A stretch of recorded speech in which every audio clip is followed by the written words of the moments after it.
नमस्कार दोस्तों, उम्मीद करता हूँ आप सब बिल्कुल ठीक होंगे और आज की इस खास क्लास को देखने के लिए आप सभी बिल्कुल तैयार होंगे। जो भी छात्र क्लास के अंतर्गत आ चुके हैं, आप जानते हैं आरआरबी एनटीपीसी 2026 के लिए करंट अफेयर का वन शॉट आपको यहाँ देखने को मिलता है और कुछ कमाल के लेवल के क्वेश्चंस आपके होंगे, कुछ कमाल के लेवल की चीजें आपकी होंगी, कुछ 12 महीने के जो बेस्ट करंट अफेयर्स का कंपाइलेशन है वो यहाँ पर आपको दिया गया है। जो बच्चे क्लास के अंतर्गत आ चुके हैं फटाफट मुझे बता देंगे। जय श्री राम मेरे लाल, जय श्री राम। आशीष क्लास के अंदर है, फैक्टबिट है, डुगू हैं, ठीक है, और ये आशु अग्रवाल हैं, नेहा सक्सेना हैं और भी बहुत सारे ताबड़तोड़ अग्रवाल और भी बच्चे क्लास के अंतर्गत आ चुके हैं। नमस्ते भाई कवि कमल राजौरा, आपको काफी दिन बाद देखकर अच्छा लगा। ठीक है, चलिए स्टार्ट करते हैं।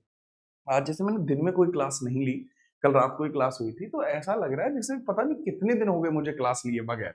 ठीक है, ऐसा महसूस होता है कई बार। ठीक है, तो आप लोगों के लिए क्लास आपकी ताबड़तोड़ तरीके से स्टार्ट कर रहे हैं। मॉर्निंग करंट अफेयर्स आपकी जल्दी स्टार्ट हो रही है। राम राम भाई साहब देवशी। स्टार्ट करते हैं, क्लास को लाइक कर लीजिएगा, माहौल पूरा उठाते हैं। देखो, आपके आरआरबी एनटीपीसी के लिए हम पहले ही एक ताबड़तोड़ काम कर चुके हैं और वो ताबड़तोड़ काम क्या है कि हमने आपको 30 घंटे का वीडियो दे दिया, जो आपने यहाँ पर देखा। और कमाल की बात यह है कि जब हमने 30 घंटे का वीडियो आपको दिया तो 26 घंटे 12 मिनट का वीडियो था, ये 30 घंटे का होना था, करंट अफेयर का पोर्शन था इसमें, लेकिन वो हटा के मैंने कहा कि मैं इसको लाइव लूंगा। ठीक है, याद रखना। अब उसको लाइव ले रहा हूँ और ये हमने प्रीमियर भी नहीं किया, जबकि हम इसको प्रीमियर कर सकते थे, बट फिर भी हमने प्रीमियर नहीं किया। ठीक है, क्योंकि हमारा काम था कि अगर छात्रों को हम इतना बड़ा वीडियो दे रहे हैं तो बच्चे इसको रिकॉर्डेड देख पाए। बहरहाल, इसके बाद बाकी जो चीजें हैं वो अब हम यहाँ पे लाइव कर रहे हैं। तो कैसे हैं आप लोग मुझे बता दीजिएगा, और क्या इसकी पीडीएफ मिल जाएगी? बेटा, डायरेक्ट पीडीएफ तो इसका मिल पाना पॉसिबल नहीं है, बट हम ऐसा कर सकते हैं कि आपको थोड़ी ना रिलेवेंट चीजों के साथ साथ क्वेश्चन प्रैक्टिस के लिए दे दें, अभी रात में डाल देंगे। ठीक है, बिहार से राम राम, राम राम जिया हो बिहार के लाला, जिया तुम हजार साला। लीजिए, करंट अफेयर के क्वेश्चंस हैं और क्वेश्चंस को बहुत अच्छे प्रकार से रखा गया, मतलब ये मान लीजिएगा आपके ये मेजर टॉपिक्स होते हैं जो यहाँ पर आएंगे। ठीक है, याद रखना। तो पहला, national international sports awards appointments science and tech, ये सब कुछ आएगा। अच्छा, कल से हम ये और स्टार्ट कर रहे हैं, आपको बता दूं, कल आपके एनटीपीसी हॉट टॉपिक आने शुरू हो जाएंगे। एनटीपीसी हॉट टॉपिक्स आपके आने शुरू हो जाएंगे, यानी जैसे ही पहली शिफ्ट होगी उसके अंतर्गत जो कुछ रहेगा उसी के बेसिस पर पैटर्न फाड़ देंगे और एक लेवल पे आपको अलग तरीके के क्वेश्चन आपको दिला देंगे। ठीक है, चल रहे हैं, स्टार्ट करते हैं क्वेश्चंस को। पहला सवाल आपके सामने, सवाल बताइएगा। अच्छा, एनटीपीसी में जो लास्ट टाइम पेपर हुआ था, एनटीपीसी का जो लास्ट टाइम पेपर हुआ था, कौन सा? ग्रेजुएट लेवल का। किस किसने दिया था पेपर, बताना जरा एक बार। ग्रेजुएट लेवल का पेपर किस किसने दिया था, मुझे एक बार ये बता दो। क्यों? क्योंकि आप लोगों को ना, बहुत सारे लोगों ने करंट अफेयर पढ़ाई है, आपने पढ़ी भी है, लेकिन अगर मैं आपको सच बताऊं ना मेरे लाल, ठीक है, चलो, तो बहुत इंपॉर्टेंट बात यह है कि बेटा पिछली बार एनटीपीसी के ग्रेजुएट लेवल के अंदर जो क्वेश्चंस आए थे आपके, वो सब के सब क्वेश्चन स्टेटमेंट बेस्ड थे। तो ये स्टेटमेंट बेस्ड ही आपके क्वेश्चन है। हम ये नहीं करते कि भैया सब में एक ही जगह चल रहा है, ना ना ना ना मेरे लाल, कंटेंट मतलब कंटेंट। ठीक है, तो हम प्राइम लेवल कंटेंट आपके बनाने के लिए जाने जाते हैं, हमेशा जाने जाते रहेंगे, क्योंकि हमें मेहनत करनी है। नमस्ते भाई, नमस्ते पांडे। अब इसके अंतर्गत आप क्वेश्चन है, इसी तरीके के क्वेश्चन आपको पेपर में देखने को मिलेंगे, statement based current affair. Last time भी आई थी, इस बार भी आई थी। सवाल देखते हैं। रोहित शर्मा अंतरराष्ट्रीय क्रिकेट में 20,000 रन बनाने वाले चौथे भारतीय क्रिकेटर बन चुके हैं। कि भाई चौथे भारतीय क्रिकेटर आपके बन चुके हैं। इनसे पहले सचिन तेंदुलकर, विराट कोहली, राहुल द्रविड़। पहले सचिन पाजी हैं, सचिन पाजी आपको देखने को मिलते हैं, सचिन तेंदुलकर साहब आपको देखने को मिल जाएंगे। इनके बाद आपको कौन? राहुल द्रविड़, देन विराट कोहली। राहुल द्रविड़ आपको देखने को मिल जाएंगे, राहुल द्रविड़ भाई देखने को मिल जाएंगे, जिनको बोलते हैं द वॉल। उसके बाद विराट कोहली देखने को मिल जाएंगे, चीकू भाई। इसके बाद आपके रोहित शर्मा पाजी। ओके, याद रखना। स्मृति मंदाना, जी हाँ, दिसंबर के अंदर, दिसंबर के अंदर 4,000 रन इंटरनेशनल इन्होंने बनाए हैं T20 में। दोनों ही स्टेटमेंट आपके सटीक हो जाएंगे, बोथ स्टेटमेंट आर करेक्ट, और इसके अंतर्गत आपको कोई दिक्कत भी नहीं रहेगी। ठीक है, याद रखेंगे, कोई समस्या तो नहीं है। अगर हम बात करते हैं वर्तमान में सबसे प्रभावशाली महिला बल्लेबाजों में से एक है वो, जो इंडिया में आपको देखने को मिल रही है। अगला प्रश्न ये रहा, सीएट क्रिकेट रेटिंग अवार्ड 2025 के संदर्भ में सूची 1 को सूची 2 से मिलाइए। अच्छा, सीएट क्रिकेट रेटिंग अवार्ड्स आता है, सीएट के द्वारा क्या किया जाता है, कुछ क्रिकेट की रेटिंग अवार्ड्स आते हैं। जैसे अगर हम बात करते हैं यहाँ पर प्लेयर हैं तो Joe Root, Prabath Jayasuriya, Brian Lara और रोहित शर्मा। अब इनको अवार्ड कौन कौन से मिले हैं वो बताइए। लिस्ट है, जैसे अवार्ड है lifetime achievement award, men's international cricketer, विशेष सम्मान और मेंस टेस्ट बॉलर। अगर हम बात करते हैं जो रूट जो मिले हैं, जो रूट को जो अवार्ड मिला है, जो रूट का अवार्ड कौन सा मिलता है, men's international cricketer of the year का अवार्ड मिला है जो रूट को। तो भाई साहब अगर हम बात करें ए का होना चाहिए 2, ए का होना चाहिए 2। दूसरा प्रभा जयसूर्या, प्रभा जयसूर्या को यहां पर मिला men's test bowler, Prabath Jayasuriya इनको मिला मेंस का टेस्ट बॉलर मिला है। ब्रायन लारा को मिला है लाइफ टाइम अचीवमेंट अवार्ड, और रोहित शर्मा जो आपको देखने को मिलेंगे इनको स्पेशल ओनर मिला है रोहित शर्मा। तो रोहित शर्मा को जो स्पेशल ओनर मिला है उसी के बेसिस पर मैं इसको पहचान पाया। करेक्ट आंसर वुड बी ए, कि भाई D3 रोहित शर्मा को स्पेशल ओनर अवार्ड मिला है, यहीं से हम पहचान गए कि करेक्ट आंसर ये होगा। ठीक बात है। नमस्ते भाई नमस्ते। तीसरे नंबर का सवाल आप मुझे बताएं, स्टेटमेंट बेस्ड ये भी। जसप्रीत बुमराह, स्टेटमेंट पढ़ना है यहां से, कथन है ये रहा। कथन क्या कह रहा है, Jasprit Bumrah 200 test cricket wicket लेने वाले सबसे तेज भारतीय गेंदबाज बने हैं, एसर्टेशन है। कारण इसका क्या है, उन्होंने यह उपलब्धि मेलबर्न क्रिकेट ग्राउंड पर बॉर्डर गावस्कर ट्रॉफी के दौरान हासिल करी थी। कि भाई ये जो ट्रॉफी को हासिल करते हैं ये आपके बॉर्डर गावस्कर ट्रॉफी के अंतर्गत ये हासिल करते हैं। ठीक है, याद रखना। फटाफट बताइए करेक्ट आंसर क्या होगा, करेक्ट आंसर क्या होगा। जसप्रीत बुमराह 200 टेस्ट विकेट लेने वाले खिलाड़ी बने। करेक्ट आंसर की बात करते हैं। देखो बात को समझना, इसके अंदर बच्चों का कहना होगा दोनों सही है जैसे कि अभी कह रहे, लेकिन इसमें गलती है बेटा। अगर हम बात करते जसप्रीत बुमराह 200 टेस्ट विकेट लेने वाले सबसे तेज भारतीय बने हैं, ये स्टेटमेंट गलत है। दिस इज रॉन्ग स्टेटमेंट, क्योंकि यह वर्तमान में कौन है सर, ये रवि अश्विन है, रविचंद्रन अश्विन है, जिन्होंने 37 टेस्ट में यह काम कर दिखाया है। उन्होंने 37 टेस्ट के अंदर 200 विकेट लिए हैं। हाँ ये सवाल सही हो सकता था यदि यहाँ पे लिखा होता भारतीय पेसर लिखा होता, इंडियन पेसर लिखा होता, तो बात बन सकती थी। उन्होंने उपलब्धि, ये स्टेटमेंट बिल्कुल सही है। देखो ए गलत है लेकिन आर सही है, स्टेटमेंट ये है।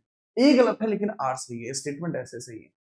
अगर हम बात करें टेस्ट में 200 टेस्ट विकेट उन्होंने लिए हैं, लेकिन वो सबसे तेज पेसर हैं, स्पिनर नहीं है, ना ही वो बॉलर है। बॉलर होगा तो भी अश्विन होगा, स्पिनर होगा तो भी अश्विन होगा, ये थोड़ा सा समझना होगा। अगला प्रश्न है, एशिया कप 2025 के फाइनल में भारत को 20-3 पे सिमटने के बाद किस खिलाड़ी ने नाबाद 69 रन बनाए थे। ये बहुत अच्छा हो जाएगा। देखो एशिया कप में हमारा हिसाब किताब चल रहा था, खुल के खेल रहे थे हम एशिया कप में, तो कौन ऐसा पर्सन है जिसने यहाँ पर हमें जिताने का पूरा प्रयास यहाँ पर किया था, बताइए। 69 रन की पारी किसने खेली थी, फटाफट बताओ। एशिया कप के अंतर्गत रनर अप कौन रहा था। ये सवाल ऐसे भी बन सकते हैं, बिल्कुल बन सकते हैं। जैसे मैं पूछ सकता हूं आपसे, चैंपियंस ट्रॉफी जो थी हमारी, चैंपियंस ट्रॉफी जो थी, चैंपियंस ट्रॉफी जो थी हमारी, कि चैंपियंस ट्रॉफी जिसके अंदर हम किससे दुबई में खेल रहे थे ना चैंपियंस ट्रॉफी, तो इंडिया वर्सेस न्यूजीलैंड का मैच चल रहा था, इंडिया वर्सेस न्यूजीलैंड का मैच चल रहा था और इंडिया मैच को जीतती है। रोहित शर्मा ने इसमें आतिशबाजी बल्लेबाजी करी थी, लेकिन इसके अंतर्गत तिलक वर्मा थे जिन्होंने यहाँ पर एशिया में हमें एशिया कप जिताया। किसके अगेंस्ट हम खेल रहे थे ये भी बताइएगा कि हम किसके अगेंस्ट खेल रहे थे, बताना कि भाई एशिया कप हमने किससे जीता है। देखो अगर हम बात करते कुलदीप यादव का एक्शन कैसा है, इनका एक्शन चाइना मैन है, इनका एक्शन क्या कहलाता है, चाइना मैन एक्शन कहलाता है, चाइना मैन। ठीक है, विराट कोहली भाई रिसेंटली रिटायरमेंट इन्होंने ले लिया है, T20 इंटरनेशनल से रिटायरमेंट ही ले चुके हैं। ठीक है, याद रखना।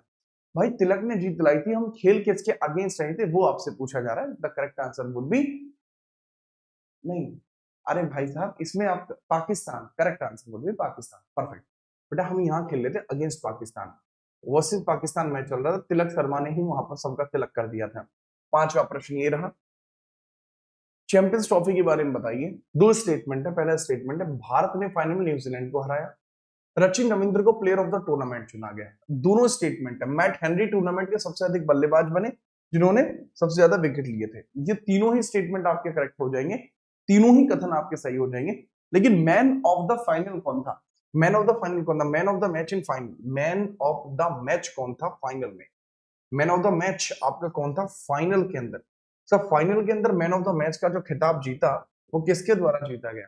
Sir man of the match का जो खिताब जीता वो रोहित शर्मा के द्वारा जीता गया था। किसने जीता था? रोहित शर्मा। ठीक है, इंडियन टीम के कैप्टन रोहित शर्मा। आगे हम बात करते हैं, अगला प्रश्न ये रहा 6वें नंबर का। निम्नलिखित में से कौन 2784 रेटिंग के साथ वर्ल्ड रैंक 4 पहुंचते हुए भारत का शीर्ष रैंक वाला शतरंज खिलाड़ी बन गया? बताइए, बगैर परेशानी के बताएं, भारत का शीर्ष शतरंज खिलाड़ी।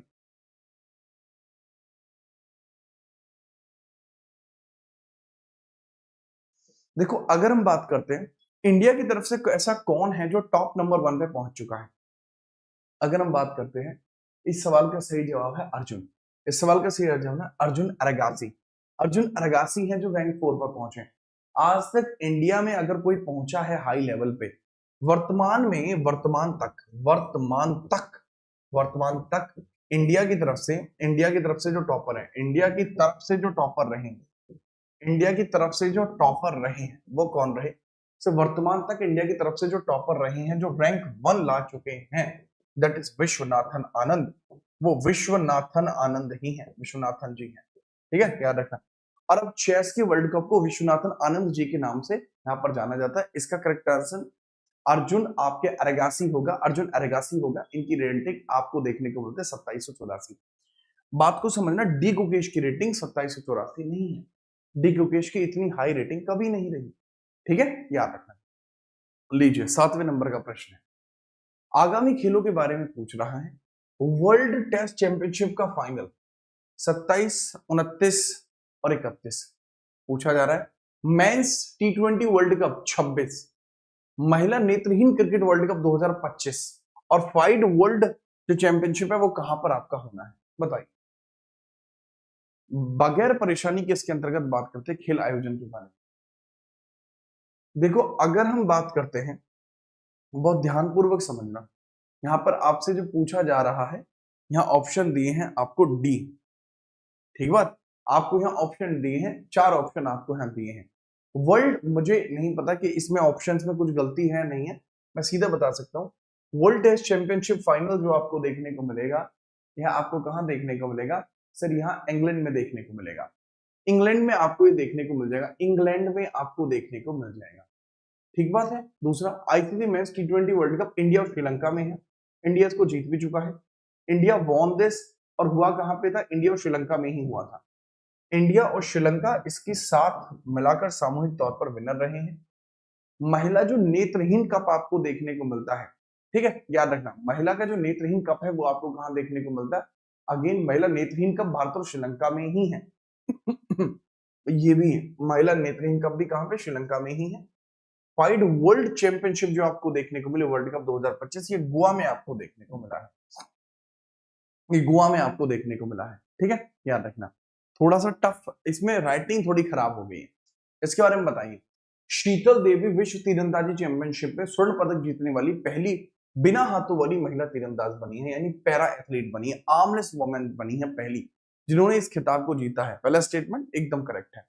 अवनी लेखरा ने पैरा शूटिंग वर्ल्ड कप में महिला की 10 मीटर एयर राइफल SH1 प्रतियोगिता में स्वर्ण पदक जीता है। ये स्टेटमेंट भी सही है।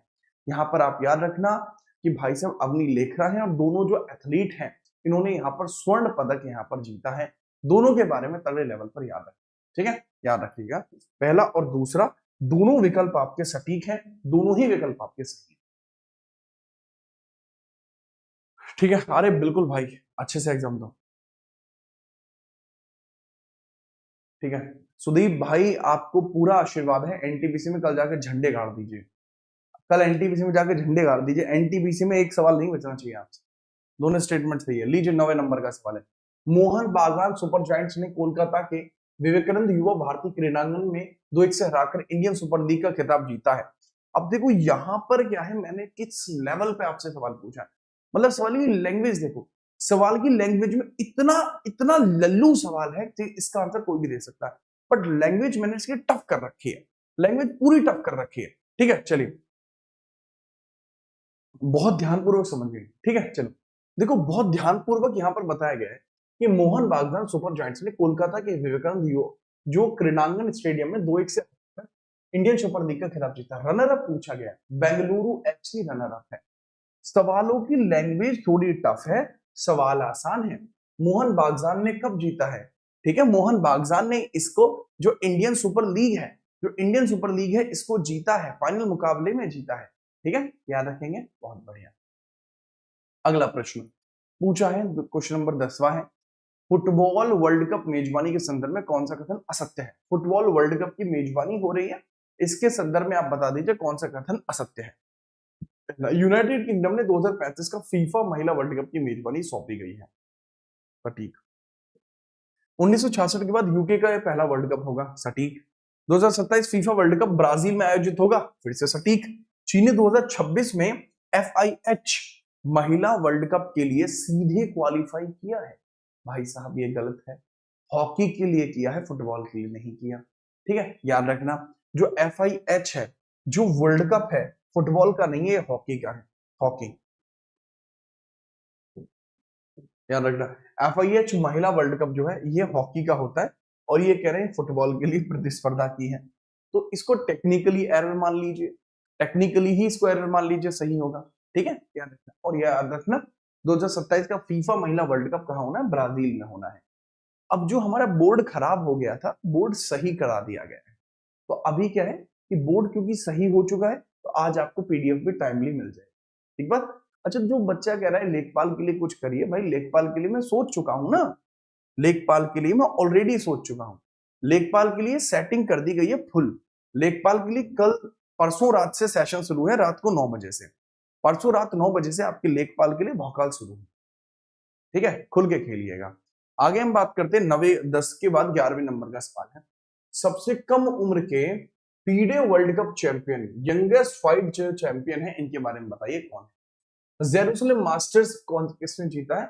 और टाटा चेस मास्टर्स किसने जीता है? स्टील चेस मास्टर किसने जीता है? और फिर स्टील चेस ग्रैंड स्लैम आपका किसने जीता है? भाई साहब 4 यहां पर विकल्प हैं, और इन चारों ही विकल्पों की हम चर्चा कर लेते हैं। प्रश्न नंबर 11 के अंतर्गत बात की गई है, बात को समझना। सबसे कम उम्र के फाइड वर्ल्ड चैंपियनशिप आपके कौन देखने को मिल रहे हैं? सबसे कम उम्र के फाइड चैंपियनशिप आपके कौन है? उज्बेकिस्तान के हैं, उज्बेकिस्तान के हैं। ठीक है, याद रखना। जुबैर आपके सिंदरोव, ये यंगेस्ट हैं, यंगेस्ट हैं आपके FIDE world cup winner, FIDE world cup के अंतर्गत champion, FIDE world cup champion है आप, चैंपियन हैं आपके उज्बेकिस्तान के हैं। कहां के? उज्बेकिस्तान, उज्बेकिस्तान के आपको ये देखने को मिल रहा है। कहां के? उज्बेकिस्तान के आपको देखने को मिल रहा है। दूसरा, अब यहां पर समझना, यहां पर अर्जुन एरागैसी, अर्जुन एरागैसी आपको यहां देखने को मिल जाएंगे, अर्जुन एरागैसी आपको यहां देखने को मिल जाएंगे। इसके बारे में याद रखना कि अर्जुन एरागैसी क्या होगा। सर जी, जेरूसलम मास्टर्स के अंदर जो विनर बने, जो जेरूसलम मास्टर्स के अंदर विनर बने, जेरूसलम के अंदर विनर बने, जेरूसलम में विनर बने, जेरूसलम में आपके विनर बने हैं। जेरूसलम में कौन बने? ये विनर आपको देखने को मिले हैं। ठीक है, याद रखना। अगला पॉइंटर ये रहा कि आर प्रज्ञानंदन आपको कौन देखने को मिल जाएंगे? सर इन्होंने टाटा स्टील मास्टर्स को जीता है, टाटा स्टील मास्टर्स को जीता है, टाटा स्टील मास्टर इन्होंने जीता, टाटा स्टील मास्टर्स इनके द्वारा जीता गया। और मैग्नस कार्लसन पाजी जो है, इनके बारे में याद रखना, इन नंबर वन आपके freestyle chess champion, number 1 freestyle chess grand slam champion है। तो ए ऑप्शन करेक्ट हो गया। मैंने ऑप्शंस को बाइफर्केशन कर दिया है, नहीं, ए होगा आंसर, बी नहीं होगा आंसर, आंसर होगा ए। ठीक है, याद रखना। आगे हम बात करते हैं, ये लीजिए अगला प्रश्न 12वें नंबर। देखो आपको कथन पढ़ना है, उसके बाद उसका कारण पढ़ना है, इसके बाद फिर इसके बारे में आपको उत्तर देना है कि करेक्ट उत्तर क्या आपको देखने को मिल जाएगा, इसके बारे में बताना। ठीक है, याद है।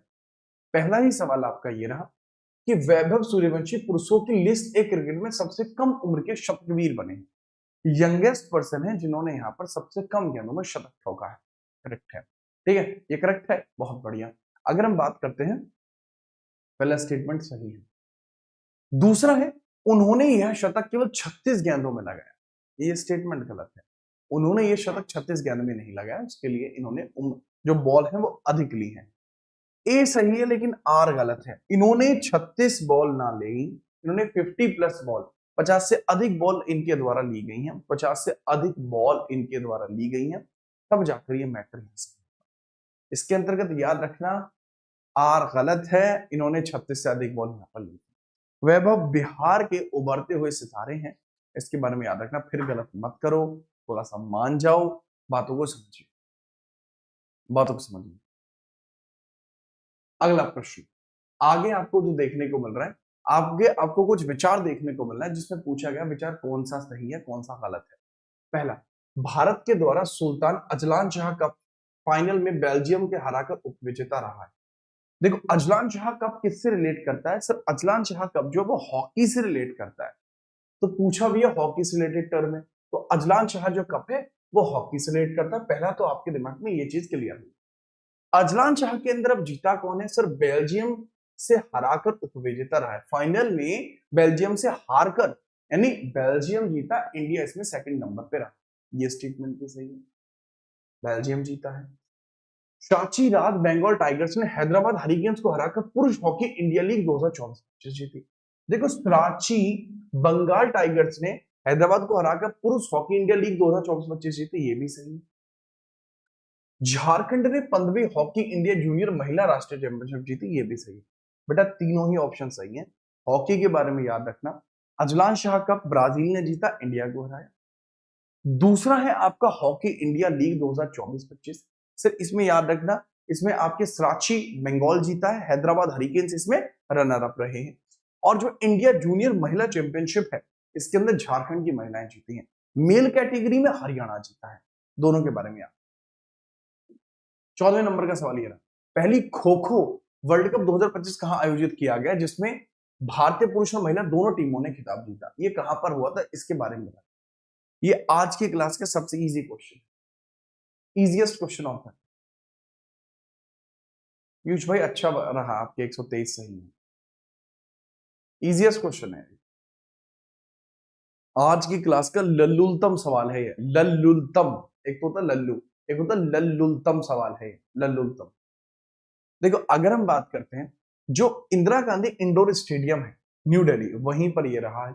रनर अप दोनों ही केसेस में कौन रहा है sir? Runner up in both cases, runner up जो दोनों ही मामलों में रहा वो नेपाल रहा। वो कौन रहा? नेपाल रहा। नेपाल ही रनर अप रहा है दोनों ही केसेस के अंतर्गत, ठीक है। दिल्ली के अंतर्गत ये हुआ था, नेपाल दोनों केसेस में रनर अप आपको देखने को मिल जाएगा। अगला सवाल ये रहा 15वें नंबर का है, निम्नलिखित में से किन्हें खेल रत्न पुरस्कार 2025 से सम्मानित किया गया है? आप बताएं, निम्नलिखित में से कौन है ऐसा जिसको खेल रत्न पुरस्कार 2025 से सम्मानित किया गया? खेल रत्न पुरस्कार दिया गया, वो भी 2025 का। तो इसके बारे में तगड़े तरीके से मुझे बता दीजिए, खेल रत्न पुरस्कार किसको दिया गया है? डी गुकेश, हरमनप्रीत, मनु भाकर, प्रवीण कुमार, चारों को ही इसमें दिया गया है। खेल रत्न बेसिकली यहाँ पर क्या होता है, खेल रत्न हमें बता दीजिए। मेजर ध्यानचंद अवार्ड की बात की जा रही है, मेजर ध्यानचंद अवार्ड की बात की जा रही है, ध्यानचंद अवार्ड की यहाँ पर बात की जा रही है, मेजर ध्यानचंद अवार्ड की बात यहाँ पर की जा रही है, मेजर ध्यानचंद अवार्ड की बात यहाँ पर की जा रही है। इनके बारे में करेक्ट लेवल पे याद रखना, ये इन चारों को ही मिले हैं इस बार। और इसके अंदर पैसा कितना मिलता है? इसमें 25 लाख रुपए मिलते हैं, 25 लाख रुपए यहाँ पर मिलते हैं, कितने?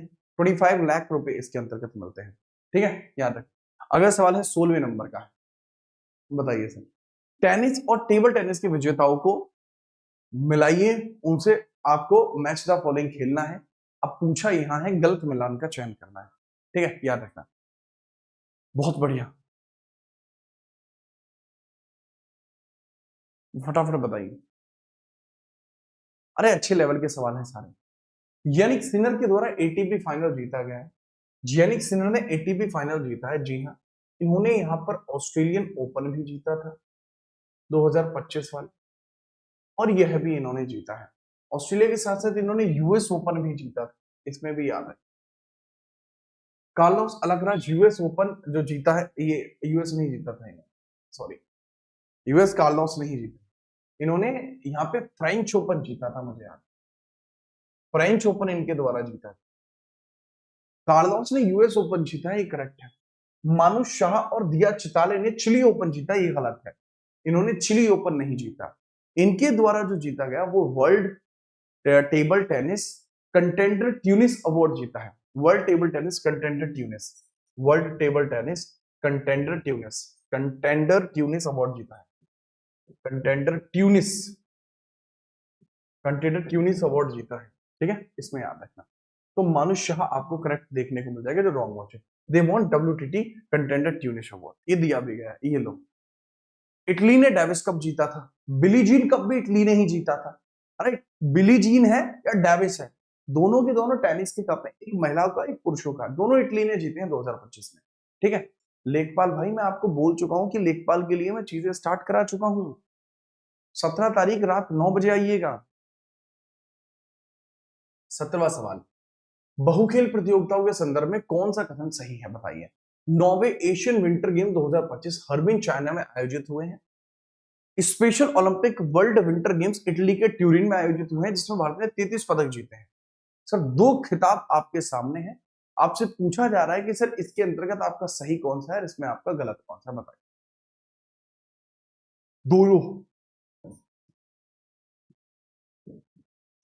दोनों करेक्ट है, दोनों करेक्ट है। अच्छा एक और चीज मैं पूछना चाह रहा था, अगर आप बता पाओ, ठीक है, आप बता पाओ। यार मैं वन लाइनर भी लाने का सोच रहा था, वन लाइनर, कि भाई वन लाइनर ले आऊं आप लोगों के लिए, जिससे कि आपको चीजें एकदम धमाधम राइट होती चली जाए, तो वो भी बताइएगा वन लाइनर अगर लेके आना हो। हाँ बट ये मुझे बहुत अच्छा लगा कि एनटीपीसी वाले बच्चे भी सजग हैं इस चीज के लिए, कि वो रेगुलर आने के लिए तैयार है। बड़ा अच्छा लगा आपको यहाँ देखकर। और एनटीपीसी वाले छात्रों से मैं दिल से माफी मांगना चाहूंगा। एनटीपीसी वाले जो छात्र हैं उनसे मैं थोड़ा सा मतलब माफी मांगना चाहूंगा, खेद है मुझे, थोड़ा सा खेद रहेगा, मुझे थोड़ा सा खेद रहेगा। खेद ये रहेगा कि यार मैं आप लोगों के लिए बहुत अधिक काम नहीं कर पाया। काम मैंने किया बट बहुत अधिक काम नहीं कर पाया, ऐसा नहीं। हाँ बट उसके बावजूद भी मैं इतना काम कर चुका हूं जितना यूट्यूब पे बाकी लोग करने के बारे में सोच रहे होते हैं, इतना तो मैं कर ही चुका हूं। घरेलू खेल प्रतियोगिता और उनके विजेताओं के संदर्भ में गलत जोड़ी का चयन कीजिए। आपको रॉन्ग स्टेटमेंट का चयन करना है, इसके बारे में आपको रॉन्ग टर्म आपको चुनना है, बताइए, मजा आ जाए। देखो महिला प्रीमियम लीग मुंबई इंडियंस ने जीती 2025 की, 2024 की या 2026 की, दोनों ही आरसीबी ने जीती है, रॉयल चैलेंजर बेंगलुरु ने जीती है, याद रखना। जी हाँ, दूसरा स्टेटमेंट आपको यहां देखने को मिल रहा है, रणजी ट्रॉफी विदर्भ ने जीती है, ये स्टेटमेंट भी सही है सर जी, रणजी ट्रॉफी विदर्भ ने ही जीती है, ठीक है। तीसरा है संतोष ट्रॉफी केरल ने जीती, ये गलत है, इसको पश्चिम बंगाल ने जीता है। नोट इसमें दिया भी है कि भाई इसको पश्चिम बंगाल ने जीता है, स्टेटमेंट हमें दिख रहा है। सीनियर महिला राष्ट्रीय फुटबॉल राजमाता जीजाबाई कप ये मणिपुर ने जीता है, जी हाँ। जो महिला राष्ट्रीय फुटबॉल कप होता है उसी में राजमाता जीजाबाई ट्रॉफी मिलती है, उसी में मिलती है राजमाता जीजाबाई ट्रॉफी, इसके बारे में थोड़ा सा याद।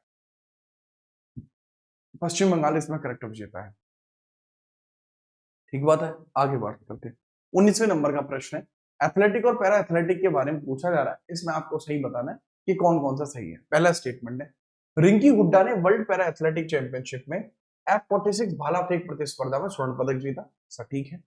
सुंदर गुर्जर ने उसी प्रतिस्पर्धा में रजत जीता, ये भी ठीक है। Sarvesh Kumar world athletic championship के फाइनल में पहुंचने वाले पहले भारतीय ऊंची कूद खिलाड़ी बने हैं, ये स्टेटमेंट भी सही है। रिंकी हुड्डा F46 में खेलती है, सुंदर गुर्जर भी F46 में खेलते हैं।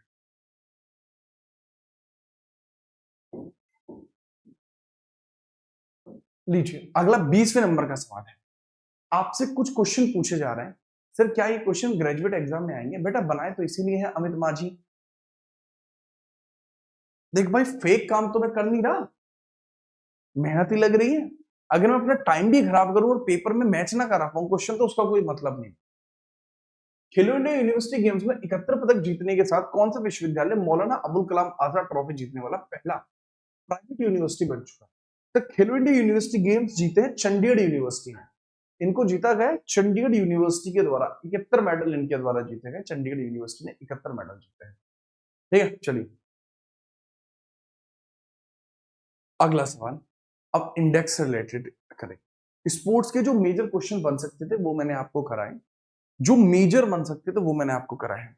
चंडीगढ़ जीता था यूनिवर्सिटी गेम्स इस बार, ठीक है। अब यहाँ स्पोर्ट्स के क्वेश्चन हम यहाँ पे स्टार्ट करते हैं, ठीक है। मजा आया? बहुत बढ़िया।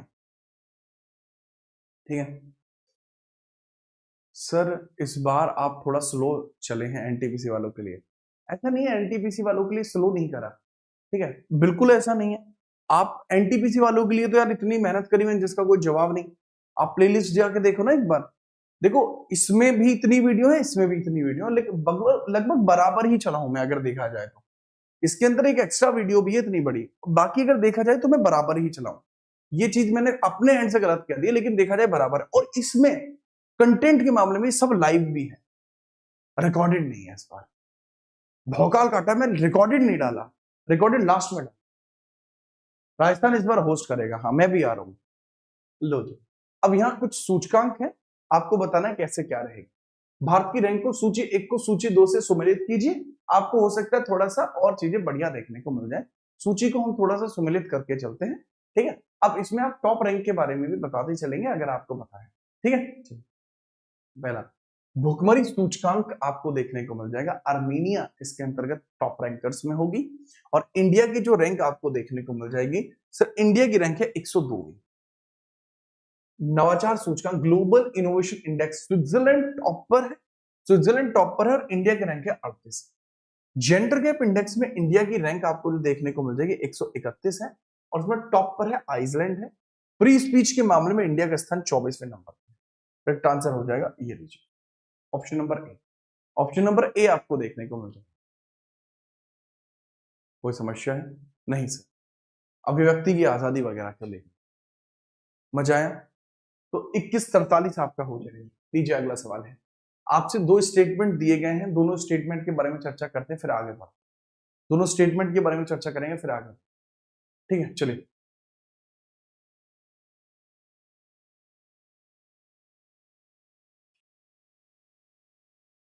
हाँ यार मैंने पढ़ा रखा है 235, अच्छे से पढ़ा रखा है मैंने।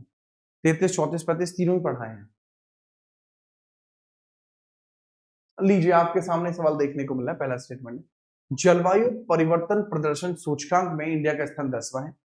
क्लाइमेट चेंज परफॉर्मेंस इंडेक्स में इंडिया की रैंक कितनी है? 10वीं है। इंडिया की रैंक कितनी है? 10वें स्थान पर। पहला पर्यावरण प्रदर्शन सूचकांक 2024 और ग्लोबल प्राकृतिक संरक्षण सूचकांक, यानी कि India rank is 176 in both in environment performance index. देखो क्लाइमेट चेंज परफॉर्मेंस है और ये एनवायरमेंट परफॉर्मेंस है, इसके अंतर्गत और ग्लोबल नेचर कंजर्वेशन के अंतर्गत दोनों में इंडिया की रैंक 176 है। स्टेटमेंट दोनों ही। आगे ठीक है, याद रखेंगे। मुझे नहीं लगता कि इसमें भी आपको कोई समस्या रहेगी, आप तगड़े लेवल पे आप, ठीक है, याद रखना। अगला सवाल है, तीसरे नंबर का प्रश्न ये रहा, आपसे कुछ इंस्टीट्यूट दिए गए हैं, इंस्टीट्यूट से रिलेटेड कुछ कथन आपको दिए गए, उनके बारे में हम बात कर लेते हैं। कथन क्या है, बात को समझिएगा।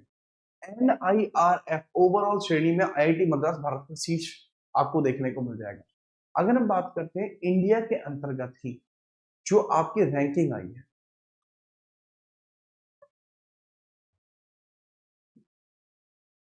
देखो NIRF जो है वो इंडिया के अंदर ही रैंकिंग बनाता है, NIRF इंडिया के अंतर्गत ही आपकी रैंकिंग बनाता है।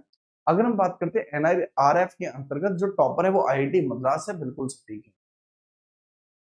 क्यूएस वर्ल्ड रैंकिंग और क्यूएस एशिया रैंकिंग दोनों में IIT मद्रास भारत का शीर्ष महाविद्यालय है, ये चीज गलत है। क्यूएस वर्ल्ड रैंकिंग में IIT बॉम्बे टॉप पर है, ना कि मद्रास। जो क्यूएस वर्ल्ड यूनिवर्सिटी रैंकिंग है इसके अंदर IIT बॉम्बे टॉप पर है। ए और आर दोनों सही नहीं है, ए सही है लेकिन आर गलत है। ए सही है लेकिन आर गलत है, ऑप्शन नंबर सी। ए सही है, आर गलत, ठीक है, याद रख। चौथे नंबर का प्रश्न ये रहा, आप बताएं रिपोर्टर ने जारी करने वाले संगठन के बारे में बताइए कि रिपोर्ट किसके द्वारा जारी की गई है, संगठन के बारे में आप बताएं कि रिपोर्ट है, इसको जारी किसने करा है, फटाफट लेवल पे बताइए, ठीक है। मुझे नहीं लगता कि इसमें कोई समस्या आपको होगी, खतरनाक लेवल पे बताना, ठीक है, चलो फटाफट।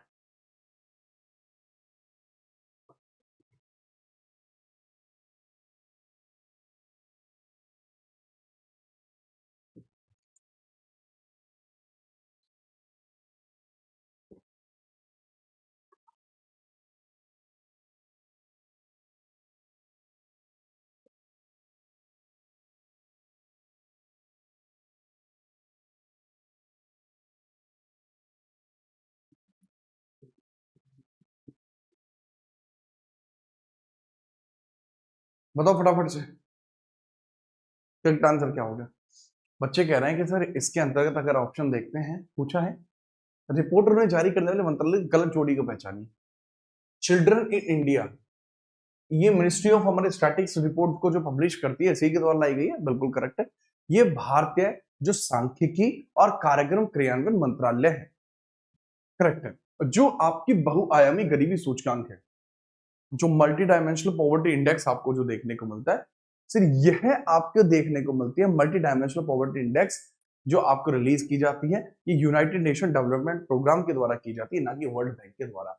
इसको यूएनडीपी जारी करता है, यूनाइटेड नेशन डेवलपमेंट प्रोग्राम जारी करता है। ठीक है, ये स्टेटमेंट गलत है, मिसमैच है आपका। क्राइम इन इंडिया एनसीआरबी है। विश्व हेपेटाइटिस जो रिपोर्ट है वो आपकी डब्ल्यूएचओ जारी करता है, ये सारे सही।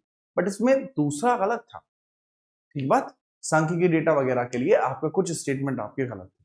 मजा आया, बहुत बढ़िया।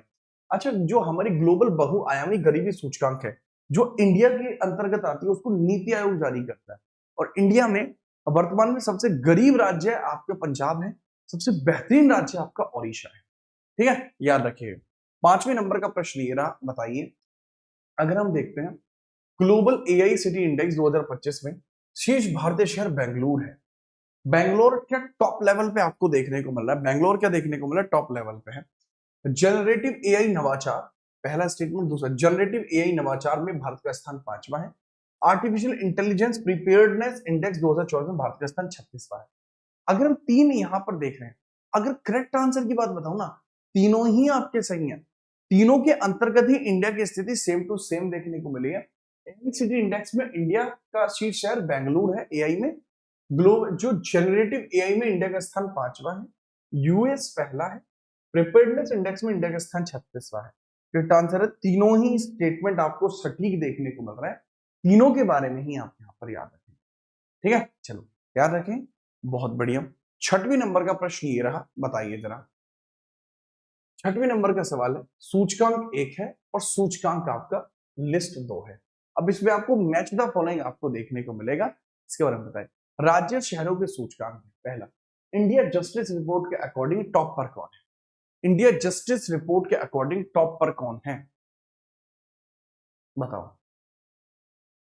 Sir Karnataka Indian justice report में टॉप पर है। भारतीय खाद्य सुरक्षा फूड सेफ्टी में केरल टॉप पर है।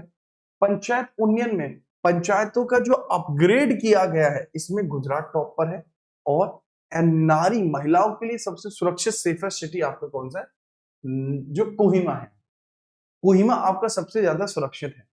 नारियों के लिए सबसे ज्यादा जो सुरक्षित है वो आपका कोहिमा हो जाएगा, जो नागालैंड में देखने को मिलता है। नहीं बेटा, कोहिमा नागालैंड में है।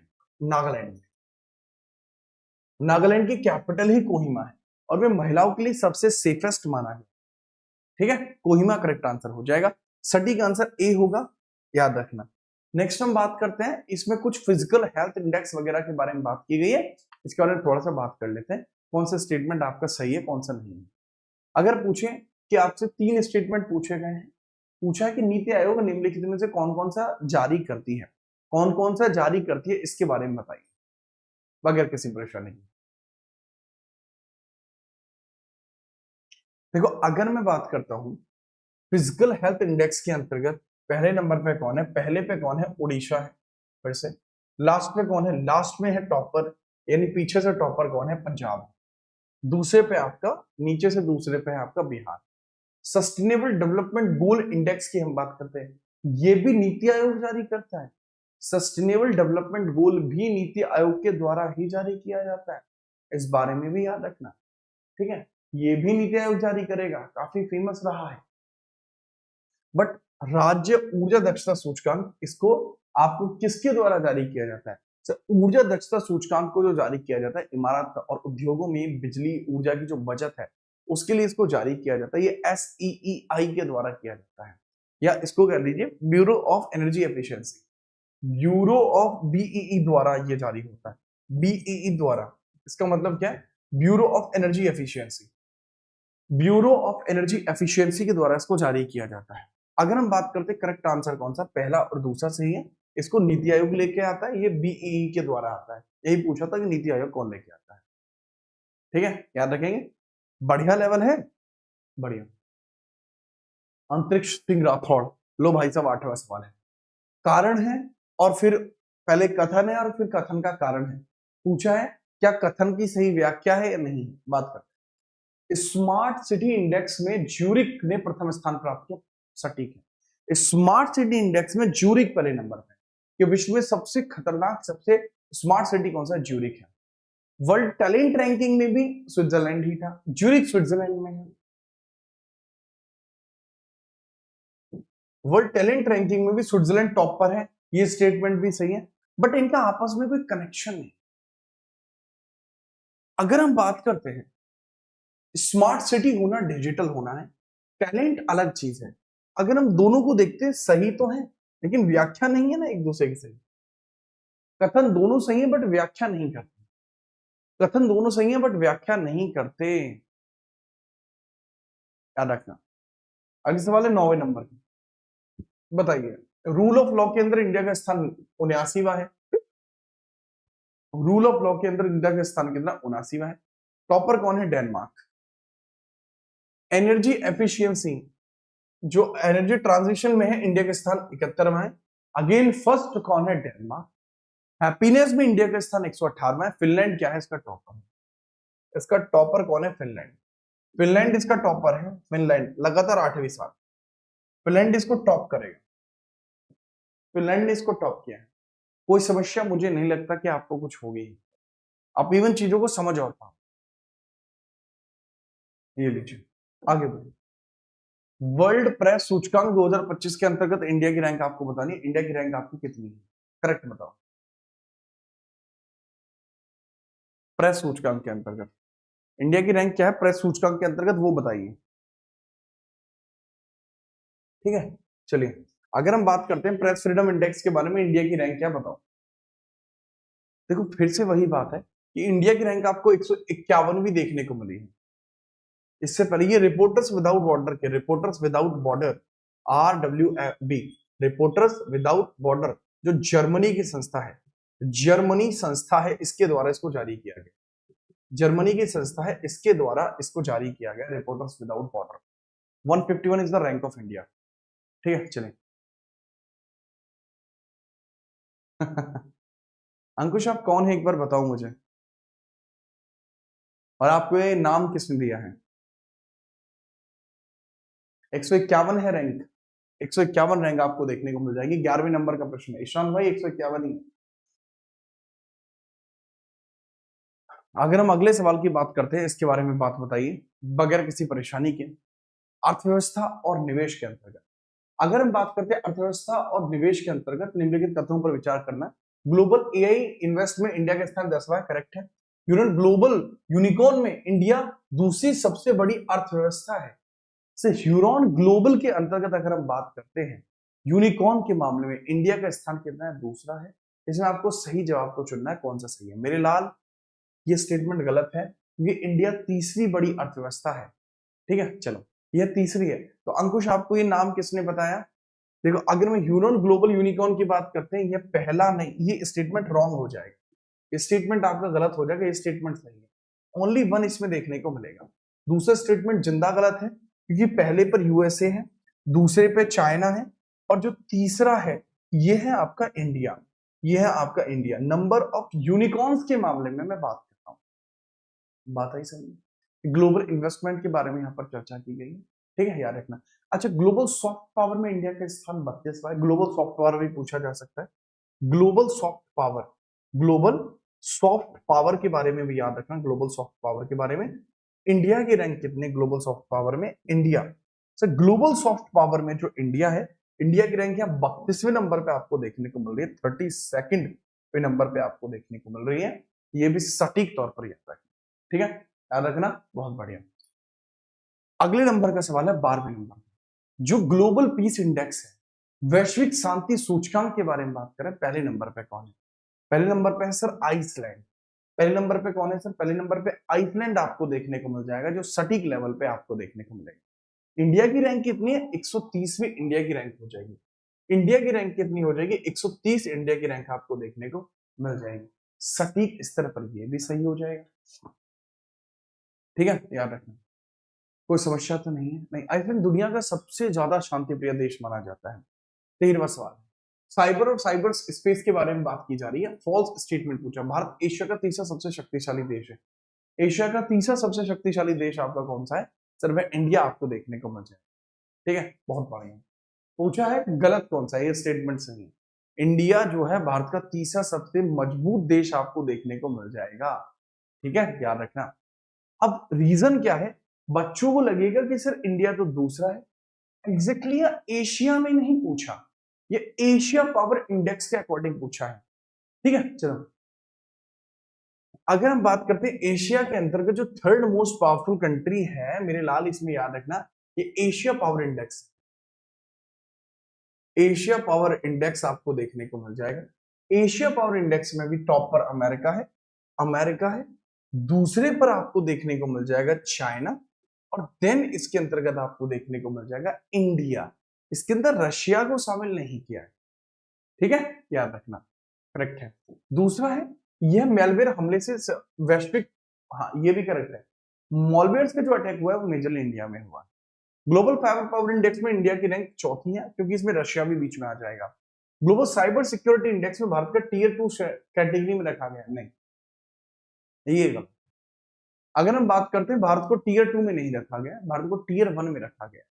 ठीक है, टीयर 1 में रखा गया है क्योंकि साइबर सिक्योरिटी के बेसिस में हमने काफी अच्छा काम किया है। हम T1 में है, टीयर 1 में, याद टीयर 1 में देखने को मिल जाए। ठीक है अंकुश भाई, ओके ओके ओके, ठीक है। उस ग्राउंड में मैं तब जाता था जब कबड्डी वगैरह खेल रहे होते थे, तब कबड्डी वगैरह खेलते थे। हमारे यहाँ काफी अच्छे अच्छे लोग कबड्डी खेलते हैं, जैसे राहुल चौधरी को आप जानते होंगे, प्रो कबड्डी लीग में तेलुगु टाइटंस की तरफ से खेले हैं। और कई सारे लड़के हैं ये कबड्डी खेले हैं। तो जैसे मैंने बताया, एक तो राहुल चौधरी, साहुल हो गया, साहुल खेला है हमारे यहाँ, और 3-4 लड़के और हैं, अनूप ठाकुर खेला है हमारे यहाँ से, खेला है। ठीक है, और भी कई हैं। ठीक है, ठीक है, पवन सहरावत भी खेला है। तो ये सब हमारे यहाँ तक कबड्डी खेले हैं। ठीक है, मैं तभी उस ग्राउंड में खेल रहा होता था। ठीक है, चलो आगे हम बात करते हैं। 14वें नंबर का सवाल ये रहा, इसके बारे में बताएंगे इंडिया की रैंक किस तरीके से। हाँ भाई साहब, पहले मेरी पोस्ट भी पड़ी हुई थी, ठीक है, इंस्टाग्राम वगैरह पे, लेकिन वो पुराना वाला अकाउंट ही डिलीट हो गया। 14वें नंबर की हम बात करते हैं, सवाल के बारे में बताइए। देखो अगर हम बात करते हैं लॉजिस्टिक परफॉर्मेंस इंडेक्स के अंतर्गत, इंडिया की रैंक है 38वीं। लॉजिस्टिक परफॉर्मेंस में ही इतनी है, और ग्लोबल इनोवेशन में भी इंडिया की रैंक इतनी ही है। ग्लोबल इनोवेशन में भी इंडिया की रैंक इतनी ही है। यात्रा में पर्यटन, टूरिज्म के अंदर इंडिया की रैंक कितनी है? सर टूरिज्म में इंडिया की रैंक 39वीं है। जो इंटरनेशनल इंटेलेक्चुअल प्रॉपर्टी ऑर्गेनाइजेशन के अंदर इंडिया की रैंक 42वीं है, और करप्शन परसेप्शन में इंडिया की रैंक 96 है। पहले पे डेनमार्क कोपेनहेगन है। ठीक है, याद रखना। तो करेक्ट आंसर है आपका ए, एक करेक्ट आंसर है आपका। खिलाड़ी तो अनूप भी है, अभी मैंने बोला तो था अनुपम। याद रखेंगे, सटीक लेवल पे याद रखना। लीजिए 15वें नंबर का प्रश्न ये रहा है, ब्रांड फाइनेंस ग्लोबल 500 के अनुसार भारत का सबसे मूल्यवान ब्रांड कौन सा है? अगर मैं वर्ल्ड की बात करता हूं तो वर्ल्ड में एप्पल सबसे ज्यादा अच्छा ब्रांड है। ग्लोबल ब्रांड आपका कौन सा है? ग्लोबल टॉप ब्रांड आपका कौन सा है? ग्लोबल टॉप ब्रांड आपका कौन सा है? सर ग्लोबली टॉप ब्रांड आपका माइक्रोसॉफ्ट है। दैट इज माइक्रोसॉफ्ट जो ग्लोबली टॉप ब्रांड है आपका। ठीक है, नहीं एप्पल है, माइक्रोसॉफ्ट दूसरे पे पहुंच गया है, एप्पल आ गया है पहले पे। लोगों ने ईएमआई पर बहुत सारे एप्पल के फोन ले लिए हैं। इंडिया में 10 में से 7 फोन, ठीक है, इंडिया में 10 में से 7 फोन आपके ईएमआई पे है। एक बच्चा कह रहा है कि अगर आप पवन सहरावत को जानते हो तो आप प्रदीप नरवाल को भी जानते होंगे। भाई मैं प्रदीप नरवाल को जानता हूं, बट पर्सनली नहीं जानता। अच्छे खिलाड़ी हैं, डुबकी किंग कहे जाते हैं। पटना पायरेट्स को कई सारे खिताब उन्होंने जिताए हैं। हरियाणा के रहने वाले हैं, करनाल के दो रहे, उनका गांव से, तो युवा बात मैंने दे रहा है। बढ़िया, देखो था अगर पूछे कि भाई साहब कौन सा आपका मोस्ट वैल्यूएबल ब्रांड है इंडिया के अंतर्गत पूछा जा रहा है, ठीक है, इंडिया का मोस्ट वैल्यूएबल ब्रांड आपका कौन सा? That is Tata groups. Tata groups top पे है, टाटा, टाटा टॉप पर आ जाएगा। ठीक है, ठीक है। लो 16वें नंबर का सवाल, पासपोर्ट और परिवहन सूचकांक के बारे में कथनों पर विचार करें। Consider the following statement regarding the passport and the transport indices. Passport और ट्रांसपोर्ट इंडाइसेस के बारे में बात करते हैं कि कौन आपको टॉप पर देखने को मिल जाएगा। पासपोर्ट के बारे में बताइए, कौन कौन सा आपका सही कथन देखने को मिल जाएगा। अच्छा ईश्वरंत भाई, ठीक है। हेनले पासपोर्ट में भारत की रैंक 85 थी, ये दिसंबर में थी, दिसंबर में। स्टेटमेंट तो सही है, लेकिन फरवरी 26 में 75 हो चुकी है, फरवरी 26 में 75 हो चुकी है। वर्ल्ड एयरपोर्ट रैंकिंग में सिंगापुर का चांगी एयरपोर्ट जो है, सिंगापुर का चांगी एयरपोर्ट टॉप पे, याद रखना। अरे कोई नहीं अनुपम, फिर शुरू कर देना आप, लीजिए दोनों सही है। Container port performance index world economic forum के द्वारा जारी किया जाता है, ये स्टेटमेंट गलत है, ये वर्ल्ड बैंक जारी करता है। जो आपका कंटेनर पोर्ट जो इंडेक्स है, ये वर्ल्ड बैंक जारी करता है, ना कि आपका वर्ल्ड बैंक जारी करता है, ना कि वर्ल्ड इकोनॉमिक फोरम, ये वर्ल्ड बैंक के द्वारा जारी किया जाता है। करेक्ट आंसर आपको देखने को मिल जाए, करेक्ट है। तो करेक्ट आंसर वुड बी पहला और दूसरा ओनली, पहला दूसरा ही आपको सटीक देखने को मिलेगा। 1 2 तो सही है जी हाँ, लेकिन आपका तीसरा ऑप्शन आपका गलत हो जाएगा, ठीक है। आगे हम बात करते हैं, बहुत बढ़िया। लीजिए पूछा है कि क्वेश्चन नंबर 17 के बारे में बात करते हैं, कौन सा आपका नॉट करेक्ट रिगार्डिंग ना यूनिवर्सिटी। एशिया यूनिवर्सिटी रैंकिंग 2025 में टॉप कौन है। एशिया यूनिवर्सिटी रैंकिंग के अंदर जो टॉप आपको देखने को मिल रहा है, the Asia university ranking top Indian भारतीय जो यूनिवर्सिटी है आपको आई जो बेंगलुरु है, करेक्ट है। यूएस एशिया रैंकिंग के अंतर्गत, यूएस एशिया रैंकिंग के अंतर्गत मैं पीछे अभी सवाल बता के आया हूं बेटा, यूएस एशिया रैंकिंग के अंतर्गत आईआईटी दिल्ली टॉप पर नहीं है, यहां पर आपको देखने को मिलेगा आईआईटी बॉम्बे टॉप पर है, आईआईटी बॉम्बे टॉप पर है, alright. US world university ranking Bharat में शीर्ष आईआईटी बॉम्बे, ये सटीक है। एनआईआरएफ के अंदर आईआईटी मद्रास, ये भी सटीक है। ये आपका नेशनल है, ये भारत का अपना एक इंडेक्स है, ठीक बात। तो करेक्ट आंसर क्या होगा, बी होगा, क्योंकि इनकरेक्ट पूछा था। लो लीड ग्रीन बिल्डिंग्स में आप बता दीजिए इंडिया की रैंक क्या, ठीक है।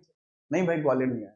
अनुपम आज क्लास में नए बच्चे इसलिए दिख रहे हैं क्योंकि रेलवे की क्लास है ना, आज रेल की गाड़ी चल रही है छुक छुक छुक छुक, इसलिए आज क्लास में नए बच्चे हैं। एक कह रहा आईआईएम है जो अहमदाबाद में, वो मैनेजमेंट कैटेगरी में है, मैनेजमेंट कैटेगरी में आईआईएम अहमदाबाद। बताइए इसके अंतर्गत मेरे भाई लीड के अंदर इंडिया के स्थान कौन सा देखने को मिल जाएगा। अनुकूलन पहले नंबर पे कौन है, पहले पे कांचा चीना है, दूसरे पे कनाडा और तीसरे पे इंडिया है। इंडिया का स्थान आपको इसके अंतर्गत तीसरा देखने को मिला है। इंडिया के स्थान कौन से नंबर पे, इंडिया के स्थान तीसरा देखने को मिला है। ग्रीन कंस्ट्रक्शन के बारे में बात कर रहे हैं, ये कंस्ट्रक्शन की बेसिस यहाँ पर बात चल रही है, यानी पर्यावरण के प्रति बढ़ती जागरूकता और हरित बुनियादी ढांचे की बात की जा रही है। चीन पहले पर है और दूसरे पे कनाडा है, तीसरे पे आपका कौन है, तीसरे पे आपका इंडिया है। बेटा 2024 की रैंकिंग की बात कर रहा हूँ, थोड़ा ये भी सोच लेना कि मैं कहाँ की बात, कहीं आप कुछ और ही सोच लें, लीड्स की बात की है, ठीक है। चलो हाँ बिल्कुल भाई साहब, इस गाड़ी के अंदर इस रेलगाड़ी का जो टीटी है वो हमारा अनुपम है। अच्छा अगर हम बात करते हैं 19वें नंबर का सवाल है, पंचायत विकेंद्रीकरण सूचकांक में कर्नाटक टॉप पर है। जो सत्ता का विकेंद्रीकरण किया जाता है, डिसेंट्रलाइजेशन किया जाता है, इसमें टॉप पर कर्नाटक है, बिल्कुल है, सटीक बात बन चुकी है, ठीक है जी। भारत दुनिया का दूसरा सबसे बड़ा एल्यूमिनियम उत्पादक देश बन चुका है, इंडिया दूसरे नंबर पे पहुंच चुका है एल्यूमिनियम के उत्पादन में, क्योंकि पहले पर चाइना, ठीक बात, पहले पे चाइना है, याद रखना। इसमें विकसित देशों को पिछाड़ा है, बहुत सारे विकसित देशों को यहाँ पिछाड़ा है, ठीक है, याद रखना। दोनों ही विकल्प आपके सही देखने को मिल जाएंगे, बोथ करेक्ट, पहला भी सही है और दूसरा भी सही है। ये रेलवे का फेवरेट टॉपिक है जिसमें से पूछा जाता है, ठीक है। चलो आगे हम बात करते हैं 20वें नंबर का सवाल है, एसडीजी सस्टेनेबल डेवलपमेंट गोल 2025 में जो ग्लोबल ह्यूमन डेवलपमेंट इंडेक्स है, इसमें भारत की रैंकिंग कितनी है। अच्छा आपसे पूछा एसडीजी इंडेक्स में और ह्यूमन डेवलपमेंट इंडेक्स में इंडिया की रैंक कितनी है, एसडीजी और ह्यूमन डेवलपमेंट में बताइए, ठीक है, बताओ फटाफट से, करेक्ट आंसर क्या होगा। देखो 102वां है और 131वां है, दोनों ही सटीक, 102 और 131 सटीक लेवल पे आपको देखने को मिले, 102 और 131, ठीक बात, बेहतरीन है। इंडिया की रैंक 102 किस में है सर, ये ह्यूमन डेवलपमेंट के अंदर अगर हम बात करते हैं इंडिया की 102 है, यार ये इसमें गलत है मुझे लग रहा है, एसडीजी में तो 2 हैं, ह्यूमन डेवलपमेंट में आपको 131 है। हाँ सही है, सही है। हंगर में भी तो इतनी आई थी ना इस बार, हंगर इंडेक्स में भी तो यही थी, हंगर इंडेक्स 2025 में भी तो यही थी। और 131 आपको देखने को मिलती है, जेंडर में भी यही थी, जेंडर गैप में भी यही थी 2025 में। लेकिन एचडीआई 2023 के बारे में बात कर रहा है, ह्यूमन डेवलपमेंट इंडेक्स 2023, तो 131 ही होगा। और एसडी 2025 यह आपको 99 देखने को मिलेगी। हाँ इसमें ये गलत है, ये 99 है भाई साहब, ये 99 है, 99 आपको देखने को मिलेगी एसडीजी के अंदर, इन 99 99। अब ठीक है, ठीक है प्लेयर, बिल्कुल जी बिल्कुल। दान पेटी में 40 रुपए डाले गए स्वप्निल के द्वारा। बहुत बेहतरीन। अब हम बात करते हैं डिफेंस एक्सरसाइजेस के बारे में, इसका डिफेंस की हम बात करते हैं, डिफेंस की हम बात करते हैं, ठीक है चलिए। बुग्गू कह रहा है सर 14 फरवरी सेकंड शिफ्ट में 136 बनना है ईडब्ल्यूएस कैटेगरी से, आपका प्यारा स्टूडेंट हूँ, ओल्ड स्टूडेंट हूँ, जो आपके 30,000 सब्सक्राइबर थे। अरे मुन्ना आपने तो मुझे पुरानी याद दिला दी। अच्छा हमारे चैनल जो था ये रीताना जीएस, इसमें हमने पहले महीने में जो सब्सक्राइबर जोड़े थे, पहले महीने के जो सब्सक्राइबर थे वो हमारे 20,000 थे, फर्स्ट मंथ के पहले महीने के 20,000 थे, बड़ा बढ़िया लगा था यार। मार्च अप्रैल मई जून 4 महीने में 100 के करे थे हमने, 4 महीने में 100 के करे थे। बहुत सारे बच्चे हैं ये तब से जुड़े हुए हैं, बहुत सारे बच्चे हैं। लीजिए डिफेंस के अंतर्गत बात करते हैं, ये सवाल ही गलत है। अरे भाई क्या हुआ है ये, यहाँ शुरू करते हैं, बताइए। हाल ही में कुछ समझौते हुए हैं, इन समझौते के बारे में बताइए, हाल ही में कुछ समझौते हुए हैं इसके बारे में बात करते हैं। थैंक यू उत्कर्ष शुक्ला भाई, थैंक यू। क्वेश्चन नंबर 3 की बात करते हैं, बताइए। अब क्यों नहीं बढ़ रहे सर? यार बढ़ रहे हैं, अभी भी धीरे धीरे बढ़ रहे हैं, अभी भी धीरे धीरे बढ़ रहे हैं, तब भी हम ऐसे ही काम कर रहे थे। अभी पता है क्या है, धीरे एक टाइम के बाद ना बच्चों को ये समझ में आना बंद हो जाता है, ठीक है चलिए। हाँ बिल्कुल, मेरा भाई यहाँ पे आप लोगों के चैनल पे ना एक एक एक एक जो सब्सक्राइबर है वो जेन्युइन है, मेहनत लगती है, रातें जाग जाग दिन चंगे आए हैं, कई सारे सोच दे जुगाड़ लाए हैं, ये गाना है, ठीक है। बहरहाल आगे बढ़िए। हाल ही में रक्षा समझौते की बात करते, 26 राफेल मरीन विमान, 26 राफेल मरीन एयरक्राफ्ट हमने फ्रांस के साथ डील करी है। बहुत बढ़िया।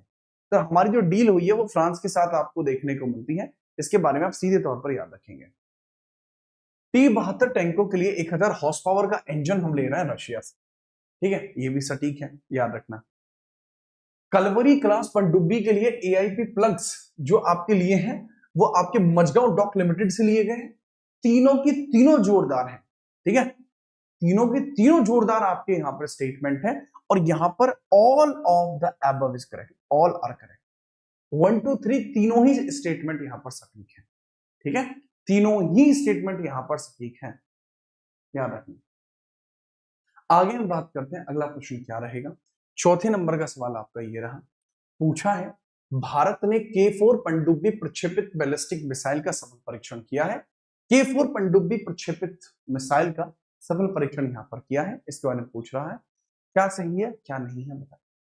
सर K4 पनडुब्बी प्रक्षेपित बैलिस्टिक मिसाइल SLBM का यूज यहां पे है, सबमरीन लॉन्च बैलिस्टिक मिसाइल किया है।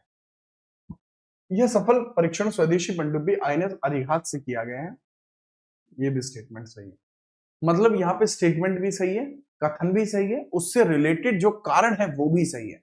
हाँ भाई साहब यहाँ पर यह किया गया है कि बिल्कुल K4 पनडुब्बी जो है इससे प्रक्षेपित बैलिस्टिक मिसाइल का सफल परीक्षण हुआ है, यह स्टेटमेंट सही है और कारण भी इसका सही है, क्योंकि यह पनडुब्बी आईएनएस अरिहंत से ही किया गया, ये स्टेटमेंट भी सही है।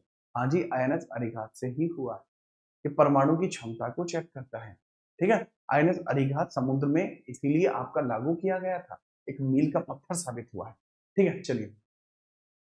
हाँ बिल्कुल भाई साहब, लीजिए आगे हम बात करते हैं, अगला प्रश्न ये रहा, भारतीय नौसैनिक सेना के द्वारा जो मेघयान आपका किया गया इसके बारे में असत्य कथन बताइए। मेघयान एक एक्सरसाइज है जो रिसेंटली हुई है, मेघयान के बारे में आप मुझे बता दीजिए कि सर कौन सा स्टेटमेंट मेघयान का यहाँ पर गलत है, बताएं। मेघयान के बारे में कौन सा गलत है? अच्छा, आप कब कब से जुड़े हुए हैं जीत राणा जीएस इस चैनल से? आप कब कब से जुड़े हुए हैं बताना एक बार, और कहाँ कहाँ से जुड़े हुए हैं वो भी बता दो। क्योंकि रेलवे वाले बच्चों के लिए भी मैंने काफी मेहनत की है। ये कमाल की बात मैं आपको ये भी बताऊं यहाँ पर कि जो ये हमारा चैनल है, इस पर जो पहली वीडियो हमने डाली थी लाइव सेक्शन के अंदर, जो मैंने पहली ओल्डेस्ट वीडियो ली थी वो बजट की ली थी, और उसके बाद आरपीएफ की ली थी पहली वीडियो, और पहली ही वीडियो में 90,000 थे। कंटेंट मेरा अब से नहीं है मेरे लाल, 2024 में यूट्यूब भी नहीं था हमारा, लेकिन तब हम ऐप पे पढ़ाते थे, तब के भी बच्चे अभी भी जुड़े हुए हैं। ओल्डेस्ट जो यहाँ पे वीडियो डाली थी वो भी आरपीएफ के लिए एनसीईआरटी के नोट्स डाले, आरपीएफ के बच्चों को यहाँ पे मैंने बेस्ट ऑफ लक बोला था। ट्रेंडी से शुरू हुआ था है। शॉर्ट्स पे कम व्यू आते हैं, शॉर्ट्स नहीं डालते हम, नहीं अब पहले कम आते थे, आजकल लोगों को शॉर्ट्स देखना ज्यादा पसंद हो गया है। वीडियो जो हमने पहले डाली थी वो भी बजट को ही लेकर डाली होगी पक्का, नहीं आरपीएफ को लेकर डाली थी, ठीक है, फिर बजट को डाली, एक साल पहले बताओ 2,500 व्यू थे इस पे। इस पे 85 थे, खैर फिर एसएससी की डाली थी, चलो नॉस्टैल्जिक हो गया। इस पे 5 लाख थे, ये भी ठीक है, झूठ नहीं बोला ना किसी ने। अच्छा लगा भाई, अच्छा लगा, अच्छा लगा, ठीक है। याद रखना, राम जी की नगरी से सचिन भट्ट क्लास में आए हैं, बहुत बढ़िया भाई साहब। सचिन भाई इसके अंतर्गत आप जवाब देंगे, सवाल बहुत तगड़ा है आप। देखो अगर हम बात करते हैं, यह तीसरी मौसम विज्ञान और समुद्री विज्ञान संगोष्ठी थी, ये मेट्रोलॉजी और ओशिनोग्राफी के आपको मेथड के बेसिस पर ये चलाई गई थी, ये सटीक है। इसकी थीम अर्ली वार्निंग मैप को पाटना था, ब्रिज करना था अर्ली वार्निंग गैप को, अर्ली वार्निंग गैप को यहाँ पर पाटना इसका कार्य था। इसने मौसम विज्ञान संगोष्ठी की स्थापना का स्मरण किया था, इसे संयुक्त राष्ट्र पर्यावरण के सहयोग से आयोजित किया गया था। ये स्टेटमेंट रॉन्ग है, क्योंकि इसको यूनाइटेड नेशन एनवायरमेंट प्रोग्राम के द्वारा नहीं किया गया, इसको यूनाइटेड नेशन एनवायरमेंट प्रोग्राम के द्वारा नहीं किया गया, ठीक है, याद रखना। दिस इज सटीक कि इसको ऑर्गेनाइज जो किया गया वो इंडियन नेवी ने किया है, इंडियन नेवी के द्वारा किया गया है, Indian navy, Indian navy and W M, world meteorological organisation. आगे हम बात करते हैं, ये लीजिए अगला प्रश्न, विभिन्न संयुक्त सैन्य अभ्यास हुए हैं, कौन सा किससे रिलेट करता है इसके बारे में बता दीजिए, बहुत आसान हो जाए। इस प्रकार के सवाल ही आपको देखने को मिल सकते हैं, ठीक ठाक चीजें भी रही। हाँ सही बात है अनुपम। बस मुझे ये है कि बस अब मुझे ये दुनिया माफ कर दे, क्योंकि मैंने अपनी एक रील नहीं बनवाई जिसमें मैं पुरानी एक व्हाइट बोर्ड पे मैं पढ़ा रहा होता हूँ, उसके बाद मैं रील बनवाना भूल गया। ये दुनिया मुझे माफ कर देगी, ये समाज मुझे जीने देगा, क्योंकि मैंने अपनी वो वाली वीडियो नहीं बनवाई जिसके अंदर मेरा ट्रांजिशन दिखाया जाता कि जब मेरे बाल भी छोटे छोटे थे तब से मैं पढ़ा रहा हूँ। अब वही है कि मुझे, अब मुझे वो हो रहा है कि पता नहीं दुनिया मुझे माफ करेगी नहीं करेगी, क्योंकि मैंने वैसी वाली रील नहीं डाली आपके लिए। बहुत ऊंचाई तक जाना है भाई साहब, अगर अभी से वो रील डाल दूंगा तो फिर बाद में क्या डालूंगा। बात करते हैं खंजर एक्सरसाइज जो आपको देखने को मिलती है, खंजर, खंजर मिलिट्री एक्सरसाइज आपकी जो रिलेट करेगी वो किससे रिलेट करेगी सर? किर्गिस्तान से। नोमैडिक एलिफेंट मंगोलिया से रिलेट करेगी, डस्टलिक जो रिलेट करेगी उज्बेकिस्तान से करेगी, एक्वारीन मालदीव से करेगी। इसके बारे में आप याद रखें, करेक्ट है, ए होना चाहिए, A3B1C4D2, ओके, याद रखें। आगे हम बात करते हैं, ये लीजिए अगला प्रश्न है। अगला सवाल है आपका, निम्नलिखित में से कौन सा वायु अभ्यास एयर एक्सरसाइज भारत फ्रांस और यूएई के बीच में हुई है? अभी रिसेंटली एक्सरसाइज आपकी कराई गई थी, ठीक है, अभी रिसेंटली एक्सरसाइज कराई गई थी, डेजर्ट नाइट नाम इसका दिया गया था। क्या नाम मैंने बोल दिया, आंसर ही बोल दिया, इसका नाम डेजर्ट नाइट दिया गया। इसका नाम क्या दिया गया था? डेजर्ट नाइट इसका नाम दिया गया था, डेजर्ट नाइट, डेजर्ट नाइट इसका नाम दिया गया, ठीक है, याद रखेंगे। क्या नाम था सर इसका? डेजर्ट नाइट नाम इसका दिया गया था, इस बारे में थोड़ा सा याद रखेंगे। डेजर्ट फ्लैग यूएई के द्वारा आपकी जारी की जाती है, यूएई के द्वारा, इंडिया भी शामिल होता है। रेड फ्लैग जो आपको होता है, रेड फ्लैग तो आजकल लड़के होने लगे हैं, ठीक है। बट रेड फ्लैग अमेरिका भी करता है, अमेरिका की अपनी एक्सरसाइज है, अमेरिका की, अमेरिका की अपनी एक्सरसाइज है। उदार शक्ति जो आपको यहाँ देखने को मिलती है इंडिया और मलेशिया की, ये इंडिया और मलेशिया की है आपकी उदार शक्ति, इंडिया और मलेशिया की, इंडिया और मलेशिया की आपकी देखने को मिल जाएगी उदार शक्ति। ठीक है, चलिए याद रखिएगा। 9वें नंबर का सवाल ये रहा, इसके बारे में बता दीजिए। 9वें नंबर का सवाल, बिल्कुल सही बात है अनुमान। 9वें नंबर का सवाल है, भारत की रक्षा इंपोर्ट के बारे में बात बताते हैं।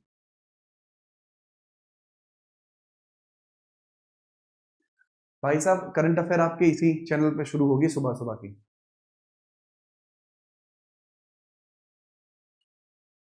नहीं है सही, देखिए अब सीधा, वित्त वर्ष 24-25 में भारतीय रक्षा निर्यात अपने सर्वोच्च स्तर 2100 करोड़ के पार था।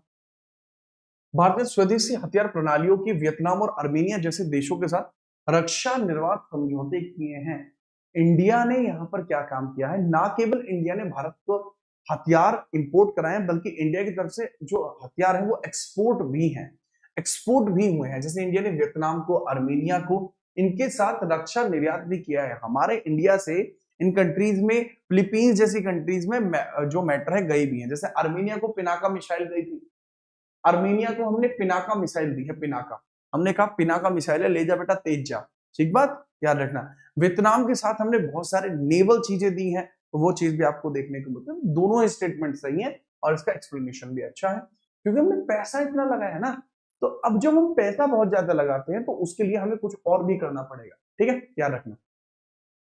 ठीक है, बगैर किसी परेशानी के आप इसके अंतर्गत याद रखेंगे, कोई समस्या आपको यहाँ पर नहीं होनी चाहिए। आगे हम बात करते हैं, ये लीजिए, पूछा है कि भारतीय तटरक्षक बल इंडियन कोस्ट गार्ड शिप के जहाज और उनके कमीशनिंग स्थान की जोड़ी को बताइए, कौन सा गलत है। ठीक है, पिनाका इंडियन वेड मिसाइल, जी हाँ, उसी को हमने बेच दिया है फिलहाल में। पिनाका मिसाइल को अभी रिसेंटली अर्मेनिया को बेच दिया है हमने, खुल के बेचा था। हाँ, मैं खड़िया वाले बोर्ड की डालूंगा।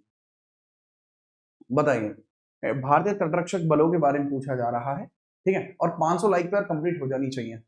अभी 500 लाइक तो हो जानी चाहिए भाई, क्या बात है, अगर अभी 500 ना करो तो बेकार। अगर हम बात करते हैं इसी के अंतर्गत, आपसे सवाल पूछा जा रहा है, इसमें आप बताना। अगर हम देखते हैं कि अक्षर जो है वो कराईकल में है, ठीक है, IGCS जो इंडोमिटेबल है पारादीप ओडिशा में, ये भी स्टेटमेंट सही है। INS एंड्रोथ की अगर हम बात करते हैं, ये एक स्वदेशी शैलो वाटर का है, ये भी सही है। लेकिन अगर हम बात करते हैं इनकरेक्ट पे, INS विंध्यगिरी को कोची से नहीं किया गया, विंध्यगिरी को कोची से लॉन्च नहीं किया गया है। विंध्यगिरी प्रोजेक्ट 17A का जो फिंगरेट है, और कोची इसका कमिश्निंग स्थान नहीं है, ठीक है, याद रखिए, कोची से लॉन्च नहीं हुआ है, इसमें आप याद रखिए। सर विंध्यगिरी आपका प्रोजेक्ट 17A का आपका हिस्सा है, प्रोजेक्ट 17A का हिस्सा है, अभी लॉन्च ही नहीं हुआ है, प्रोजेक्ट 17A का हिस्सा आपको देखने को मिल जाएगा, ठीक है, याद रखना। 11वें नंबर का प्रश्न ये रहा, डीआरडीओ ने नई पीढ़ी के हाइपरसोनिक ग्लाइड व्हीकल प्रोटोटाइप का सफल परीक्षण किया है, जिसका नाम गौरव रखा है। इन्होंने इसका नाम क्या रखा, इन्होंने हाइपरसोनिक ग्लाइड व्हीकल प्रोटोटाइप का नाम गौरव रखा है, इन्होंने रखा है इसका नाम गौरव, याद रखें, जो एक बॉम्ब है जो ग्लाइडिंग बॉम्ब है, ठीक है, चलिए। दूसरा, नाग MK2 anti tank guided missile का पोखरण की फील्ड में टेस्ट किया गया। भार्गव स्वदेशी माइक्रो मिसाइल सिस्टम है, जिसका भारत ने सफलतापूर्वक परीक्षण किया है। भार्गव जो आपको देखने को मिल रहा है, युद्ध के लिए एक सूक्ष्म मिसाइल तकनीक है, एक एयर डिफेंस सिस्टम है, इसको भी आप सीधे तौर पर याद रखना। तीनों ही कथन इसमें सही आपको देखने को मिल जाएंगे। All these 3 options are correct, ठीक है, तीनों की तीनों ऑप्शंस आपको यहाँ करेक्ट देखने को मिल जाएंगे। प्रणाम भाई, प्रणाम। 12वें नंबर का प्रश्न आपका ये रहा, बताइए, हिंदुस्तान एरोनॉटिक्स ने HJT-36 जेट ट्रेनिंग का नाम बदलकर क्या रखा है। ये मोस्ट प्रोबेबल क्वेश्चंस होते हैं, these are most probable question. क्यों होते हैं, क्योंकि वन लाइनर होते हैं, ठीक है, यानी देखने में सूक्ष्म है लेकिन घाव बहुत गंभीर करते हैं, इसलिए बहुत जरूरी है। HJT का नया नाम क्या है, बताएं, इसका नया नाम क्या है, यशस इसका नया नाम है, इसका नया नाम आपको यशस देखने को मिल जाएगा, सटीक नाम इसका यशस है। तेजस भारत का स्वदेशी लड़ाकू विमान है, ठीक है, याद रखना। भीड़ बहुत ज्यादा है।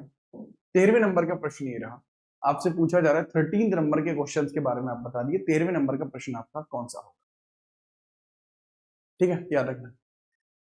अब 13वें नंबर के प्रश्न की हम बात कर लेते हैं, इसके बारे में आप थोड़ा सा देख के बताइए, तब तक मैं आपको एक बात बताता हूँ।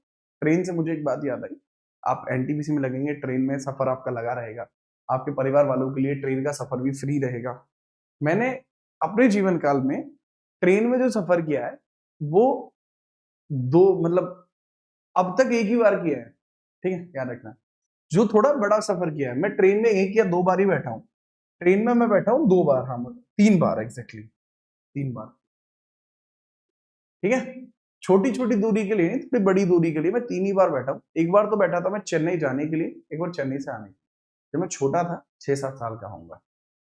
इसके बाद ट्रेन में अब मैं रिसेंटली बैठा था जब मेरा एनडीए का इंटरव्यू था, तो एनडीए के इंटरव्यू में मैं बैठा था। मजेदार चीज थी भाई वो भी, एनडीए के इंटरव्यू में बैठना। तो जो एसएसबी होता है, जो आपका 5 दिन चलता है, तो वो थोड़ा रहता है, मजे आते हैं उसमें। ठीक है, यार मजा आता है भाई उसमें, उसमें पैसे भी मिलते हैं, पता है, बाद में ट्रेन के रुपए वापस आ जाते हैं, पता है। अच्छा, प्रचंड प्रहार की बात करता हूँ। प्रचंड प्रहार अरुणाचल में हुआ।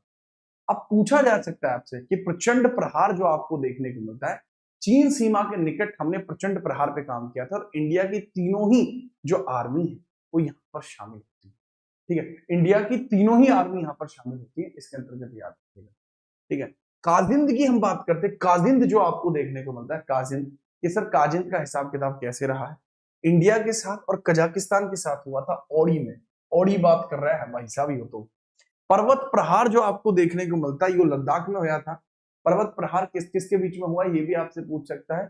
लद्दाख के ऊपरी क्षेत्र में हुआ था, भारतीय सेना का ही मिलिट्री एक्सरसाइज थी। और जल थल रक्षा आपका गुजरात में हुआ था। ऑप्शन नंबर 1 करेक्ट हो, याद रखना।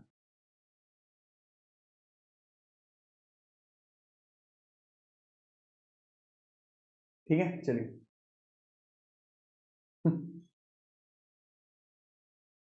14वें नंबर का सवाल किया ना, बताइए। बहुराष्ट्रीय और अन्य अभ्यासों के संबंध में निम्नलिखित कथनों में से कौन सा सही है? स्टेडफास्ट डिफेंडर नाटो की अभ्यास है, बिल्कुल है। तर्कश एक आतंकवादी गतिरोधी अभ्यास है जो भारत और जापान के बीच में हुआ था। सर अगर हम बात करते हैं, जो तर्कश एक्सरसाइज है वह इंडिया और जापान के बीच में कभी हुई ही नहीं है। तर्कश मिलिट्री एक्सरसाइज तो ऐसी एक्सरसाइज है जो इंडिया और यूएसए के बीच में होती है। तर्कश मिलिट्री एक्सरसाइज इंडिया और यूएसए के बीच में होती है। तो तर्कश एक्सरसाइज जो है वो इंडिया और अमेरिका के बीच में होती है, और यूएसए के बीच में होती है। तो ओनली फर्स्ट ही इसमें करेक्ट होगा। ओनली फर्स्ट ही स्टेटमेंट इसके अंदर आपको करेक्ट देखने को मिल जाए। ठीक है, चलो। सेकंड सही नहीं है, पहला सही है। अगला सवाल है आपका, नौसैन्य अभ्यास और संबंधित देशों का विषम गलत जोड़ी को चुनना। सिम्बेक्स भारत और श्रीलंका सिंगापुर, ठीक है। स्लाइनेक्स श्रीलंका करेक्ट है। वरुण भारत, ये गलत है। बोंगो सागर भारत और बांग्लादेश। देखो वरुण एक्सरसाइज भारत और फ्रांस के बीच में होती है। अब वरुण जो एक्सरसाइज है, वरुण, गरुण और शक्ति, अगर ये सेपरेट सेपरेट नेम्स हैं, तो यह जो एक्सरसाइज होती है यह आपको देखने को मिल जाती है फ्रांस के साथ। ओमान के साथ तो हम नसीम अल बहर करते हैं। ओमान के साथ तो हमारी एक ही एक्सरसाइज रहती है, होती है, जिसको हम बोलते हैं नसीम अल बहर। ओमान एंड इंडिया जो करती है वो करती है नसीम अल बहर। नसीम अल बहर एक्सरसाइज की जाती है यहाँ। नसीम अल बहर एक्सरसाइज यहाँ पर की जाती है, नसीम अल बहर। इसके बारे में याद रखना। ठीक है, याद रखना, कोई समस्या नहीं होनी चाहिए। नसीम अल बहर। 16वें नंबर का प्रश्न ये रहा, बताएं किस भारतीय नौसैनिक पोत ने ला पेरोस बहुराष्ट्रीय नौसैनिक अभ्यास में भाग लिया है? बताइए, ला पेरोस में जो भाग लिया है वो किसने लिया है? ला पेरोस के अंतर्गत जो भाग लिया गया है वो किसने, वही कहां पे है? तो ला पेरोस एक ऐसी मिलिट्री एक्सरसाइज है जो फ्रांस में आपको देखने को मिली। ला पेरोस कहां हुई सर? ला पेरोस आपको फ्रांस में देखने को मिली। कहां देखने को मिली? फ्रांस में देखने को मिली। इसके अंतर्गत शामिल कौन हुआ? आईएनएस मुंबई इसमें शामिल हुआ। फ्रांस इसका लीडिंग कंट्री है, फ्रांस ही इसको कराता है। इसमें आप याद रखना, इस अभ्यास में क्वाड कंट्री शामिल होती है। क्वाड कंट्री इसमें शामिल होती है, ला पेरोस के अंतर्गत क्वाड कंट्री इसके अंतर्गत शामिल होती है। 4 देश आराम से इसके अंतर्गत आते हैं। ठीक है, याद रखना। कोई समस्या है? बहुत बेहतरीन भाई साहब, एनसीसी थी आपके पास, जोरदार। हाँ हाँ हाँ, बताया था उन्होंने। हाँ ले भाई। ओके, लीजिए। इंडियन एयरफोर्स के बारे में पूछा जा रहा है, इंडियन एयरफोर्स के बारे में थोड़ा सा बताएं, क्या सही होगा क्या नहीं होगा। भारतीय वायुसेना ने HTT-40 ट्रेनर विमान का पहला बैच लॉन्च किया है, ठीक है। इंडियन एयरफोर्स ने वडोदरा में C-295 परिवहन विमान स्क्वाड्रन को औपचारिक रूप से शामिल किया, ये भी सही है। दोनों स्टेटमेंट आपके सही हैं। यहाँ पर जो वडोदरा में C-295 को भी शामिल किया गया स्क्वाड्रन में, इसको भी डायरेक्टली शामिल किया गया है। और अगर हम बात करते हैं HTT-40 ट्रेनर विमान जो है, इसका जो पहला बैच है वो भी यहाँ पर शामिल किया गया है। तो दोनों ही कथन आपके देखो ताबड़तोड़ लेवल पे सही। These both statement are correct about, ठीक है, याद रखना, कोई समस्या नहीं। 18वें नंबर का प्रश्न ये रहा, हेलियोस लेजर वेपन सिस्टम का सफल परीक्षण हाल ही में किस देश की नौसेना ने किया है। हेलियोस एक वेपन सिस्टम है और इसको कौन चेक कर रहा है रिसेंटली। हेलियोस जो सिस्टम है इसको रिसेंटली कौन चेक कर रहा है। High energy laser with integrated optical surveillance, ठीक है। चलो देवशील, कोई टेंशन नहीं है, कुछ दिन बाद मैं ऐड ही खत्म करने वाला हूँ, ऐड खत्म कर दूंगा चैनल से। अभी जो मेरा रेवेन्यू यहाँ से बनता है चैनल पे से, वो रेवेन्यू बनता है लाइव क्लासेस के ऐड से और सुपर चैट से, क्योंकि मैं रिकॉर्डेड क्लासेस के अंतर्गत रेवेन्यू नहीं लेता। अगर मैं बात करता हूँ हेलियोस लेजर वेपन सिस्टम की बात करता हूँ, तो सर यह किसके द्वारा यहाँ पर यूएस नेवी ने इसको टेस्ट फायर किया है। यूएस नेवी ने इसको टेस्ट फायर किया हेलियोस को, ठीक है, सक्सेसफुली इसको टेस्ट किया है। अच्छा, ये भविष्य में ये ड्यू का काम करेगा, यानी डायरेक्टेड एनर्जी वेपन का काम करेगा। जो पुरानी पिक्चरों में आप देखते थे, वो तलवार की जगह एक बहुत हल्की सी लाइट से लड़ रहे होते, लेजर लाइट से लड़ रहे होते, तो ये वही चीज, उसी से बेसिकली लड़ने का प्रावधान यहाँ पर किया जाए, याद रखिएगा। आगे बढ़िए। पूछा जा रहा है कुछ आपकी मिलिट्री एक्सरसाइजेज हैं और कुछ कंट्रीज हैं, अब आपको बताना है कौन सा किस में होगा। जैसे अगर हम बात करते हैं गरुण शक्ति इंडोनेशिया, वज्र प्रहार अमेरिका, सूर्य किरण नेपाल और हरिमो शक्ति मलेशिया। स्टेटमेंट होगा पहले का दूसरा, दूसरे का चौथा, तीसरे का तीसरा, चौथे का पहला। करेक्ट आंसर, सटीक लेवल पे आप याद है, ठीक है। मजा आया, फुल मजा आया। 19 के बाद 20वें नंबर के सवाल की हम बात कर लेते हैं, इस बारे में बताइए। क्वेश्चन नंबर 20 की बात भी हम यहाँ पर कर लेते हैं, इसका भी आप खुल के बता दीजिए, ठीक है। बताओ, अगर हम बात करते हैं टाइगर ट्राइब भारत और अमेरिका के बीच में हुई है, बिल्कुल हुई है। एक नौसैनिक है, बिल्कुल है। त्रिपक्षीय अभ्यास मालदीव में आयोजित किया गया। दोस्ती, ये दोस्ती नहीं तोड़ेंगे। दोस्ती में कौन कौन था। इंडिया, श्रीलंका और मालदीव था। ये यहीं पर आया था, बिल्कुल आया था। That was in India, Sri Lanka and Maldives. यह आपका इंडिया में आया था, श्रीलंका में आया था and Maldives. India, Sri Lanka and Maldives में आपको देखने को मिल जाएगा, मालदीव में देखने को मिल जाएगा। India, Sri Lanka and Maldives, correct level आपको यहाँ देखने को मिलेगा। सटीक सटासट जवाब आपका यही रहने वाला, सटीक सटासट जवाब आपका यही रहेगा, ठीक है। याद रखेंगे, बढ़िया, जोरदार। अब इसके बाद हम कुछ इंटरनेशनल न्यूज को कवर कर देते हैं जो एनटीपीसी डिमांड करता है। एनटीपीसी डिमांड करता है कुछ इंटरनेशनल न्यूज के बारे में, उस सवालों के बारे में भी हम थोड़ी सी बात कर लेते हैं। मजा आ जाएगा आपको इंटरनेशनल न्यूज को कवर करने के बाद और ज्यादा। ये रहता ही है, ये रहता है बेसिकली, ठीक है, याद रखें। बताओ फटाफट से।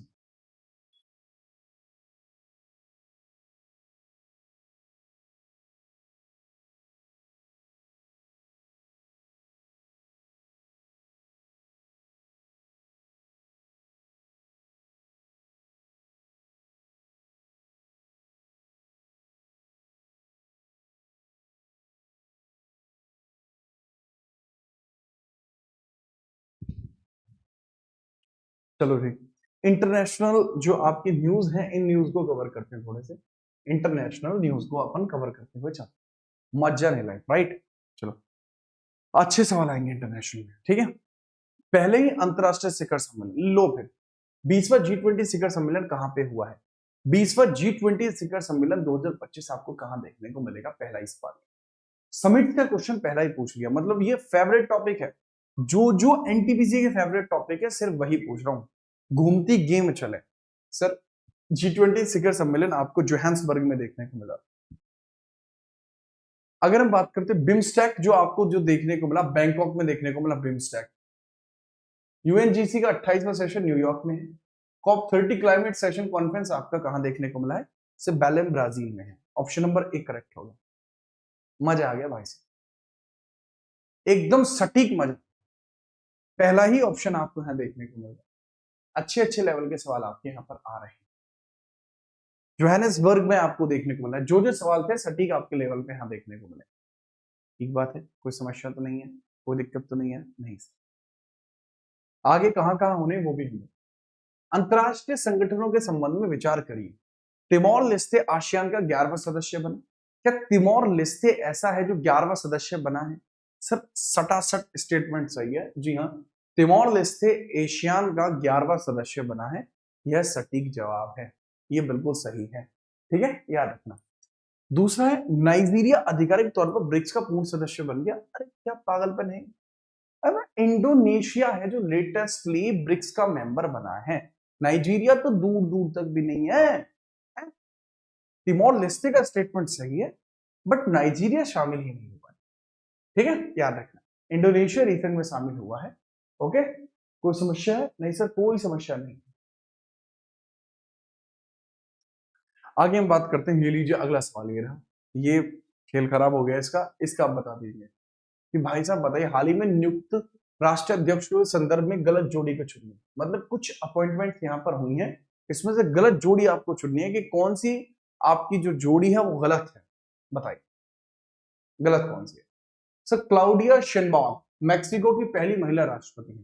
देखो याद रखना, मैक्सिको जो जाना जाता है वो अपने तीखे मसाले के लिए जाना जाता है। अब तीखा मसाला, मतलब देखो यार, तुम्हें इतनी नॉलेज होनी चाहिए यार, बहुत बेसिक चीज है। अगर मैक्सिकन फूड खाओगे तो इसके अंदर स्पाइस बहुत रहता है, और अगर मसाला है तो बाम लगा लो। बाम लगा के भी आप मसाला जैसा फील कर सकते हैं। या तो मसाला खा लो करते डोलोगे, या फिर बाम लगा लो। ठीक है, झंडू बाम लगा लीजिए और झंडू बन जाइए। याद रखेंगे, आपको स्पाइस जैसा मजा आ जाएगा। सटीक सही है।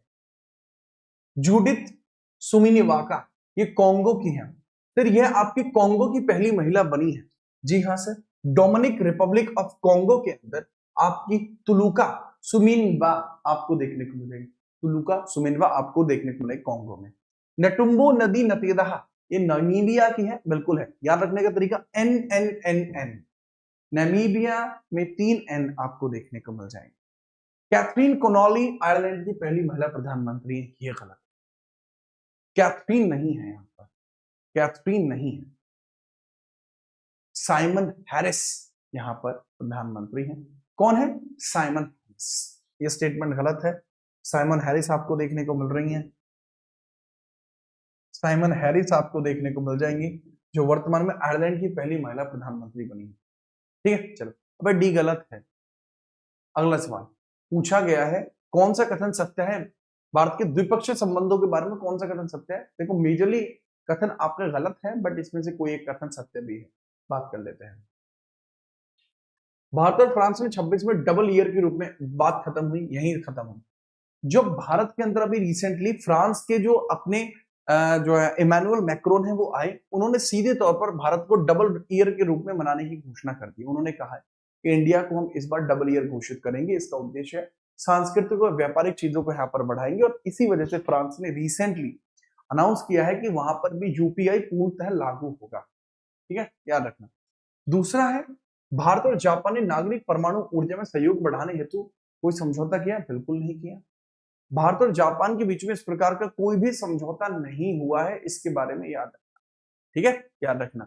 अगर हम बात करते हैं, जो सहयोग है ये पुराना है, ये पुराना है, मतलब इस बार कुछ नहीं हुआ। चीन ने 75 वर्ष पूरे किए 2025 में। कमाल की बात है, चीन ने 1 अप्रैल 2025 में पूरे किए हैं, कूटनीतिक संबंध पूरे किए हैं भारत और चीन ने।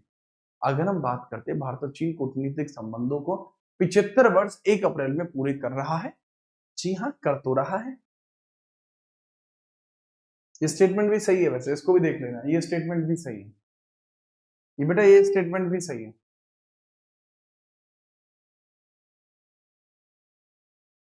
ये स्टेटमेंट भी सही है, पहला भी सही है, ये भी सही है। भारत ने 2026 के लिए आसियान की अध्यक्षता संभाली। आसियान की जो अध्यक्षता संभाली है यहाँ पे इनके द्वारा संभाली गई है, इसमें भी याद रखना कि जी नहीं, आसियान के यहाँ पर इनके द्वारा नहीं संभाली गई है। आप बताइएगा आसियान के अध्यक्ष कौन बने हैं? आसियान 2026 के जो चेयरमैन है वो कौन है, बताएं। चेयरमैन कंट्री कौन बना है, इसके बारे में जरूर बताइए।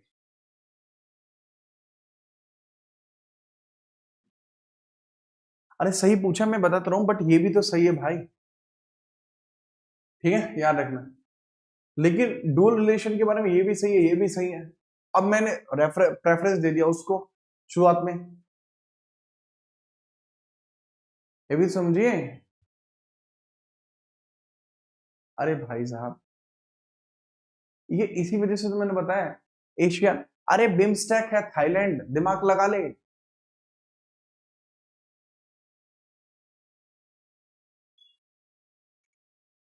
ठीक है, ओके, बेहतरीन।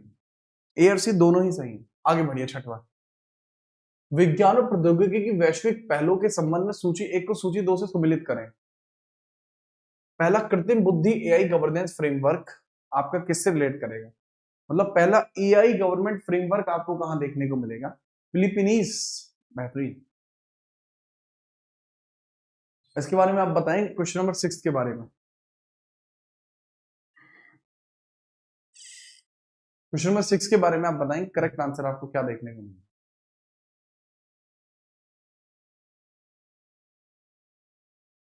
ले भाई बताओ। देखो, अगेन बहुत ध्यानपूर्वक मेरी बात को समझना। अगर हम बात करते हैं कृत्रिम एआई गवर्नेंस आपको जो देखने को मिलती है, ये आपकी यूरोपियन यूनियन के अंदर है, ये फ्रेमवर्क यूरोपियन यूनियन में, ठीक है, याद रखना। चाइना के साथ है आपका CR 450, दुनिया के सबसे तेज हाई स्पीड ट्रेन CR 450 किसकी है? चाइना के आपको देखने को मिल रही है, ठीक है, याद रखना। नेक्स्ट है आपका gold fast track residency scheme, जो आपको देखने को मिल रही है, ये यूएसए के अंतर्गत है, गोल्ड कार्ड। और नोवे एशियन गेम्स जो आपको देखने को मिले हैं, ये चाइना के अंदर हॉर्बिन में देखने को मिले, ये भी करेक्ट है। पहला ही स्टेटमेंट है। स्पीड इसकी लगभग 400 किलोमीटर पर आवर है, 450 किलोमीटर पर आवर है, इसके लिए इसका नाम किया 450 है। 450 मैक्सिमम स्पीड है इसकी, अचीव नहीं है, मैक्सिमम, अचीव नहीं है, मैक्सिमम है। आगे हम बात करते हैं 7वें नंबर का सवाल है, क्षेत्र में गणतंत्र दिवस की परेड 2025 में अतिथि बनने का निमंत्रण किस देश के राष्ट्रपति ने स्वीकार किया था? लास्ट ईयर आपको कौन आया था? लास्ट ईयर, इस बार आपके कौन आए थे ये भी बताना। सर इसके इस बार एंटोनियो कोस्टा आपको देखने को मिले हैं, Antonio Costa plus CEO, Antonio Costa, Antonio Costa आए थे, Antonio Costa plus secretary of European union, आपको देखने को मिले थे 2026 में। ये भी यूरोपियन यूनियन की, और इसके साथ सेक्रेटरी भी आपको देखने को मिले यूरोपियन यूनियन की। बट यहाँ पे इंडोनेशिया के प्रोबोबो सिबियांतो देखने को मिले हैं, ठीक है, याद रखना। 8वां आपको देखा है, ब्राजील को 2027 में 10वां फीफा महिला वर्ल्ड कप की मेजबानी के लिए चुना गया। ब्राजील को भी रिसेंटली चुना गया है मेजबानी के लिए। राष्ट्रीय रक्षा विश्वविद्यालय आरआरयू गुजरात को world police and fire game 2019 की मेजबानी के लिए चुना गया, ये भी सही। जो आपका राष्ट्रीय रक्षा यूनिवर्सिटी है, राष्ट्रीय रक्षा यूनिवर्सिटी है जो गुजरात में है, उसको अभी रिसेंटली चुना जाता है किस चीज के लिए? कि sir police and fire games के लिए चुना जाए।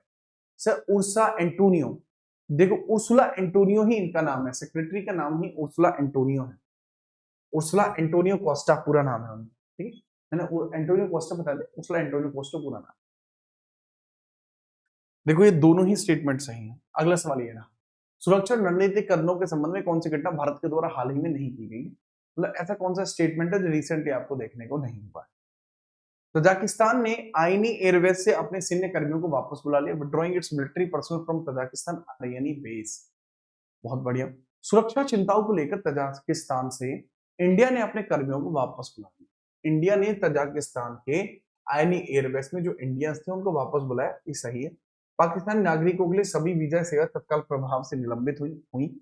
सिंधु समझौता को सस्पेंड किया। बाल्टिक सागर में समुद्र के नीचे केबलों की सुरक्षा के लिए नया मिशन घोषित किया।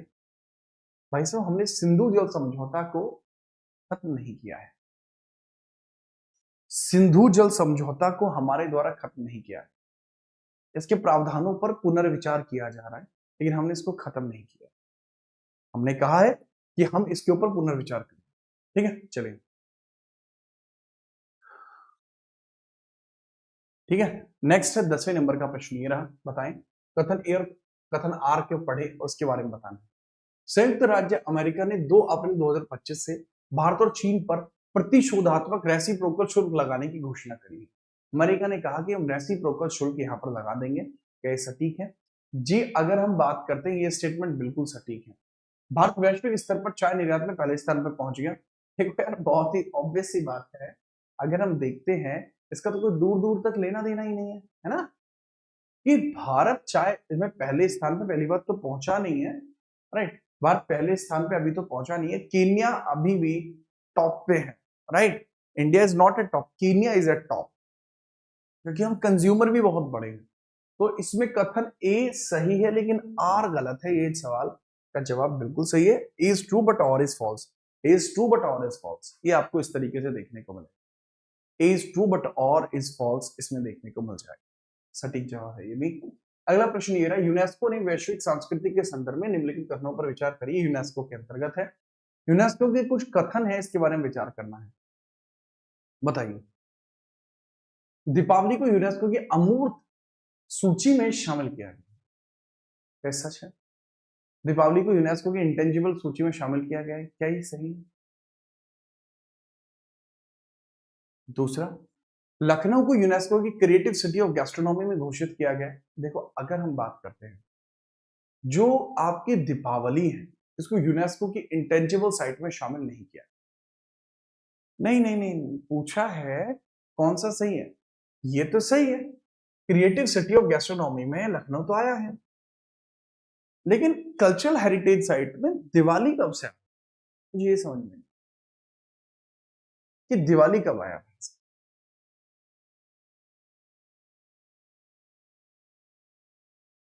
क्योंकि दिवाली का मुझे याद नहीं जाता कि दिवाली को कभी इसमें शामिल किया गया हो, मैं रिमेंबर नहीं कर पा रहा हूं।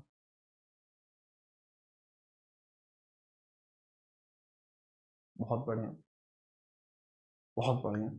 कुछ बच्चे कह रहे हैं हाँ सर 2025 में, सब याद रखना। दीपावली को यूनेस्को के अंदर शामिल किया गया, दोनों ही स्टेटमेंट आपके सटीक है। इससे पहले 2021 में 2023 में परिवर्तन आया था दुर्गा पूजा का, उसको भी थोड़ा सा याद रखिएगा। ठीक है, याद रखना। आगे हम बात करते हैं 12वें नंबर का सवाल आपके सामने है। पूछा है कि कुछ आपके पर्सन्स हैं, भारत के राष्ट्राध्यक्ष हैं, ठीक है, इलेक्ट किए गए हेड, वो कहां कहां पर किए गए बताइए फटाफट से।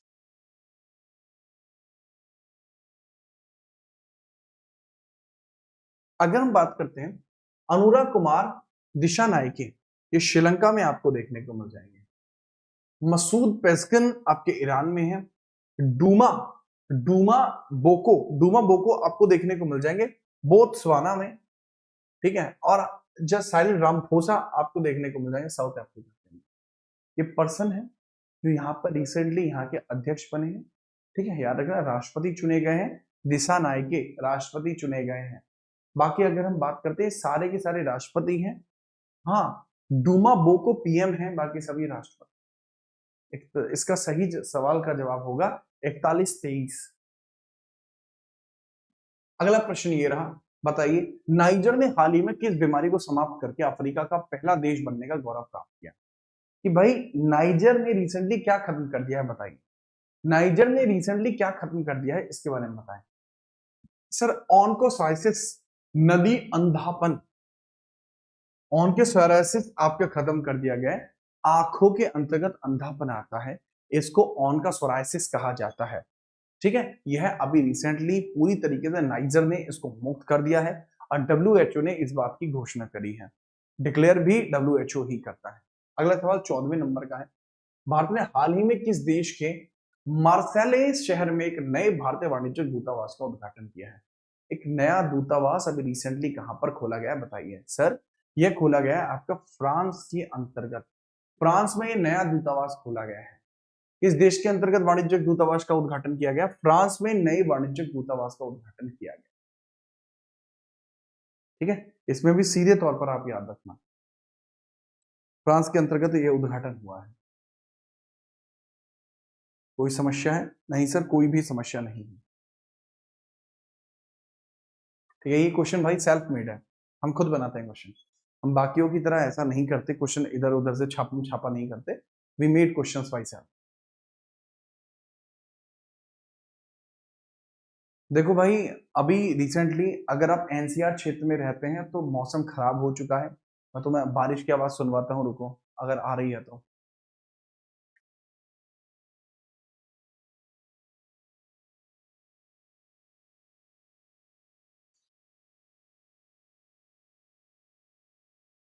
अभी बारिश तो नहीं आ रही है, बारिश तो नहीं आ रही है, बट मौसम काफी खराब है। ठीक है, चलो याद रखना।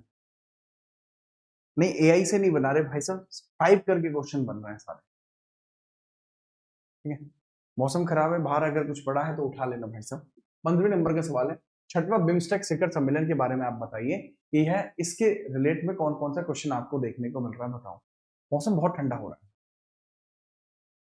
अभी, यहाँ दिल्ली में बारिश तो नहीं है बट मौसम ठंडा है। सवाल बहुत तगड़ा है, बिम्स्टेक शिखर सम्मेलन के बारे में है, इसके बारे में सही बता दीजिए क्या इसके अंतर्गत मेथड है। ठीक, देखो, अगर हम बात करते हैं, यह शिखर सम्मेलन आयोजन किया गया है अप्रैल 3 में थाईलैंड के बैंकॉक में हुआ था। थीम क्या थी इसकी? Prosper, resilient and open. Correct है, ये भी करेक्ट है, ये भी करेक्ट है। भारत ने अगले 2 वर्षों के लिए बिम्स्टेक की अध्यक्षता संभाली है, ये गलत। बिम्स्टेक की अध्यक्षता वर्तमान में थाईलैंड के पास है, रोटेशन के साथ ये चलती है। ठीक है, और नेबरहुड फर्स्ट की जो नीति है वो रिसेंटली अपनाई गई, डी इसका करेक्ट आंसर। ठीक है, यशु भाई लीजिए अगले नंबर का सवाल बताएं। मार्च 3 से 7 के अंतर्गत पूछा गया सवाल है, भारत के द्वारा पूछा जा रहा है। अगर हम बात करते हैं, बहुपक्षीय कार्य समूह की बैठक की मेजबानी करी है भारत ने, BRICS youth entrepreneurship working group की मेजबानी करी है इंडिया की। वर्ल्ड बैंक की हालिया रिपोर्ट के अनुसार उच्च आय वाले देश बनने के लिए भारत की औसतन, जो वर्तमान में अगर हाई ग्रेड पे हमें जाना है तो हमारी औसतन ग्रेड कितनी होनी चाहिए? 8.2 होनी चाहिए। वर्तमान में कितनी चल रही है? 6.4 चल रही है। 5 मिनट और, ठीक है, चलिए याद रखेंगे, बेहतरीन है, इसके बारे में पूरा याद है। नेक्स्ट हम बात करते हैं 18वें नंबर का प्रश्न है। 18वें नंबर के प्रश्न के बारे में भी याद रखना, करेक्ट है क्या? कि सर 16 सितंबर 2025 को मनाए गए वर्ल्ड ओजोन दिवस के बारे में आप बताएं कि भाई ये सही है, कन्वेंशन की 40वीं वर्षगांठ का चिन्हन हुआ है। बिल्कुल सर, 40वीं वर्षगांठ का चिन्हन यहाँ पर किया गया है, सर ठीक है। चिली ने लैटिन अमेरिका को सबसे बड़ा समुद्री संरक्षित क्षेत्र बनने की घोषणा करी है। बेटा, ओजोन दिवस का और इसका लेना देना कुछ नहीं है, स्टेटमेंट दोनों सही है लेकिन व्याख्या नहीं करते। स्टेटमेंट दोनों सही है बट व्याख्या नहीं करते। नेक्स्ट हम बात करते हैं 19वें नंबर का प्रश्न ये रहा। आपके कुछ प्रधानमंत्री दिए गए हाल ही में जो नियुक्त हुए हैं, और उनके साथ साथ उनको मैच द फॉलोइंग भी बताया गया है, मैच द फॉलोइंग भी बताया गया है, ठीक है, याद रखना। तो अगर हम बात करते हैं, कीर स्टारमर आपके रिसेंटली आपके अपॉइंट हुए हैं, कीर स्टारमर आपके रिसेंटली अपॉइंट हुए हैं यूनाइटेड किंगडम के अंतर्गत। मार्क कॉर्नी कनाडा में है, शहबाज शरीफ पाकिस्तान में, और आपके सेबेस्टियन लोकार्को आपके फ्रांस में। सेबेस्टियन लोकार्नो आपके फ्रांस में। Correct answer again would be A. अगला प्रश्न है आपका, किसके हैं, कौन सा कथन सत्य है पूछा गया है, इसके बारे में फटाफट से बताएं। अंतरिक्ष के बारे में बताएं, ठीक है, बहुत ही आसान सवाल हो जाएगा अंतरिक्ष के बारे में, बहुत ही लल्लू सवाल है, याद रखना कि भाई गूगल ने अंतरिक्ष में सौर ऊर्जा चलित एआई डेटा सेंटर विकसित करने तो प्रोजेक्ट आपके सुनकाचर की शुरुआत की है, ये सही है स्टेट। देखो CR 450 चाइना का है ना कि ब्लू ऑरिजिन का, ठीक है, याद रखना। Blue Origin New Glenn rocket है, न्यू ग्लैन कक्षा का रॉकेट है, ठीक है, याद रखना। ए सही है, बिल्कुल ए सही है। चाइना ने 2026 के लिए आसियान की अध्यक्षता संभाली, ये भी गलत है, चाइना ने नहीं संभाली, चाइना ने एशियान की अध्यक्षता यहाँ पे नहीं संभाली, इसका भी याद रखना। नासा ने भारत की आर्टेमिस अकॉर्ड्स में भागीदारी से इनकार कर दिया, ये भी गलत है। अगर हम बात करते हैं, भारत अमेरिका ने साझा विजन है, जो आर्टेमिस अकॉर्ड है वो भारत और अमेरिका का साझा विजन है, इसमें ऐसा नहीं है कि अलग से आए हो, नहीं ऐसा बिल्कुल, ठीक है। तो यहाँ तक ये आपको मुझे कराना था, अच्छे लेवल के कुछ क्वेश्चंस थे और यहाँ पर मैंने आपको क्वेश्चंस कराए हैं 80 क्वेश्चंस मैंने आपको कराए हैं, 80 सवाल अच्छे अच्छे क्वेश्चंस कराए हैं। अब आप सभी लोगों को मैं एक ही बात कहना चाहूंगा, जाइए खुल के खेलिए, एनटीपीसी का एग्जाम तगड़े से दीजिए। अगर आपका किसी भी प्रकार का कोई दिक्कत रह गया है, मैं आपको बताऊं, अगर आपका कोई डाउट है इस वीडियो के नीचे कमेंट कर देना, अगर आपका पेपर बाद में है तो उसके बेसिस पर भी आपकी वीडियो, आपकी अगली वीडियो आ जाएगी। यह आपके रेलवे एग्जाम्स के लिए जो गतिमान सीरीज है, ये बिल्कुल अच्छी वाली सीरीज है। इसमें ये 26 घंटे की वीडियो जरूर देख लेना, बहुत अच्छी है ये, ठीक है, याद रखना। दूसरा, यहाँ पर कंप्लीट जीके का, जैसे ये 2 सेट भी लिए थे, इनको करना, बड़े प्यारे क्वेश्चन मैंने यहाँ पे रखे थे जीके के रिवीजन में। ज्योग्राफी करनी है यहाँ से कर लेना, स्टैटिक करनी है यहाँ से कर लेना, कंप्यूटर वन शॉट करना है यहाँ से कर लेना, इकोनॉमिक्स करनी है यहाँ से कर लेना, हिस्ट्री करनी है यहाँ से कर लेना, पॉलिटी करनी है। अब पॉलिटी का जो वन शॉट की डिमांड कर रहे थे बच्चे, बेटा जरूरी नहीं है कि आप पॉलिटी के वन शॉट यहां से ना कर पाओ, बेटा चाहो तो यहां से भी पॉलिटी के वन शॉट आप कर सकते हो। यहां पॉलिटी के वन शॉट है, 1,32,000 लोग देख चुके हैं, आप भी देख सकते, मजा। अब हर रोज आपको रात में मैं आऊंगा ही आऊंगा पढ़ाने के लिए, और कल भी आपकी क्लास चलेगी इतने ही बजे, हर रात 9 बजे आपको मैं यही मिला करूंगा। दूसरा, लाइव सेक्शन के अंतर्गत कल मैं आपको 11:30 बजे तथास्तु की जो क्लास है, बेटा ये चल के रहेगी, इसको अब कोई रोक नहीं पाएगा। ये आपकी तथास्तु की क्लास है, 11:30 बजे चलेगी, भौकाल तरीके से आपकी चलेगी, ठीक है। तो अच्छे से आप आना, मैं आपको यही रिडायरेक्ट कर रहा हूं, कृपया करके लाइक कर देना। हम रात के शिकारी, जाने दुनिया या शारी ठीक है, तो यहां मिलते हैं, ठीक है, इसको लाइक कर लेना। कल मिलते हैं एंशिएंट इंडिया का जो आपका अगला चैप्टर होगा, इंडिया वैली सिविलाइजेशन, उसके क्वेश्चंस को पूरा। जय हिंद, वंदे मातरम।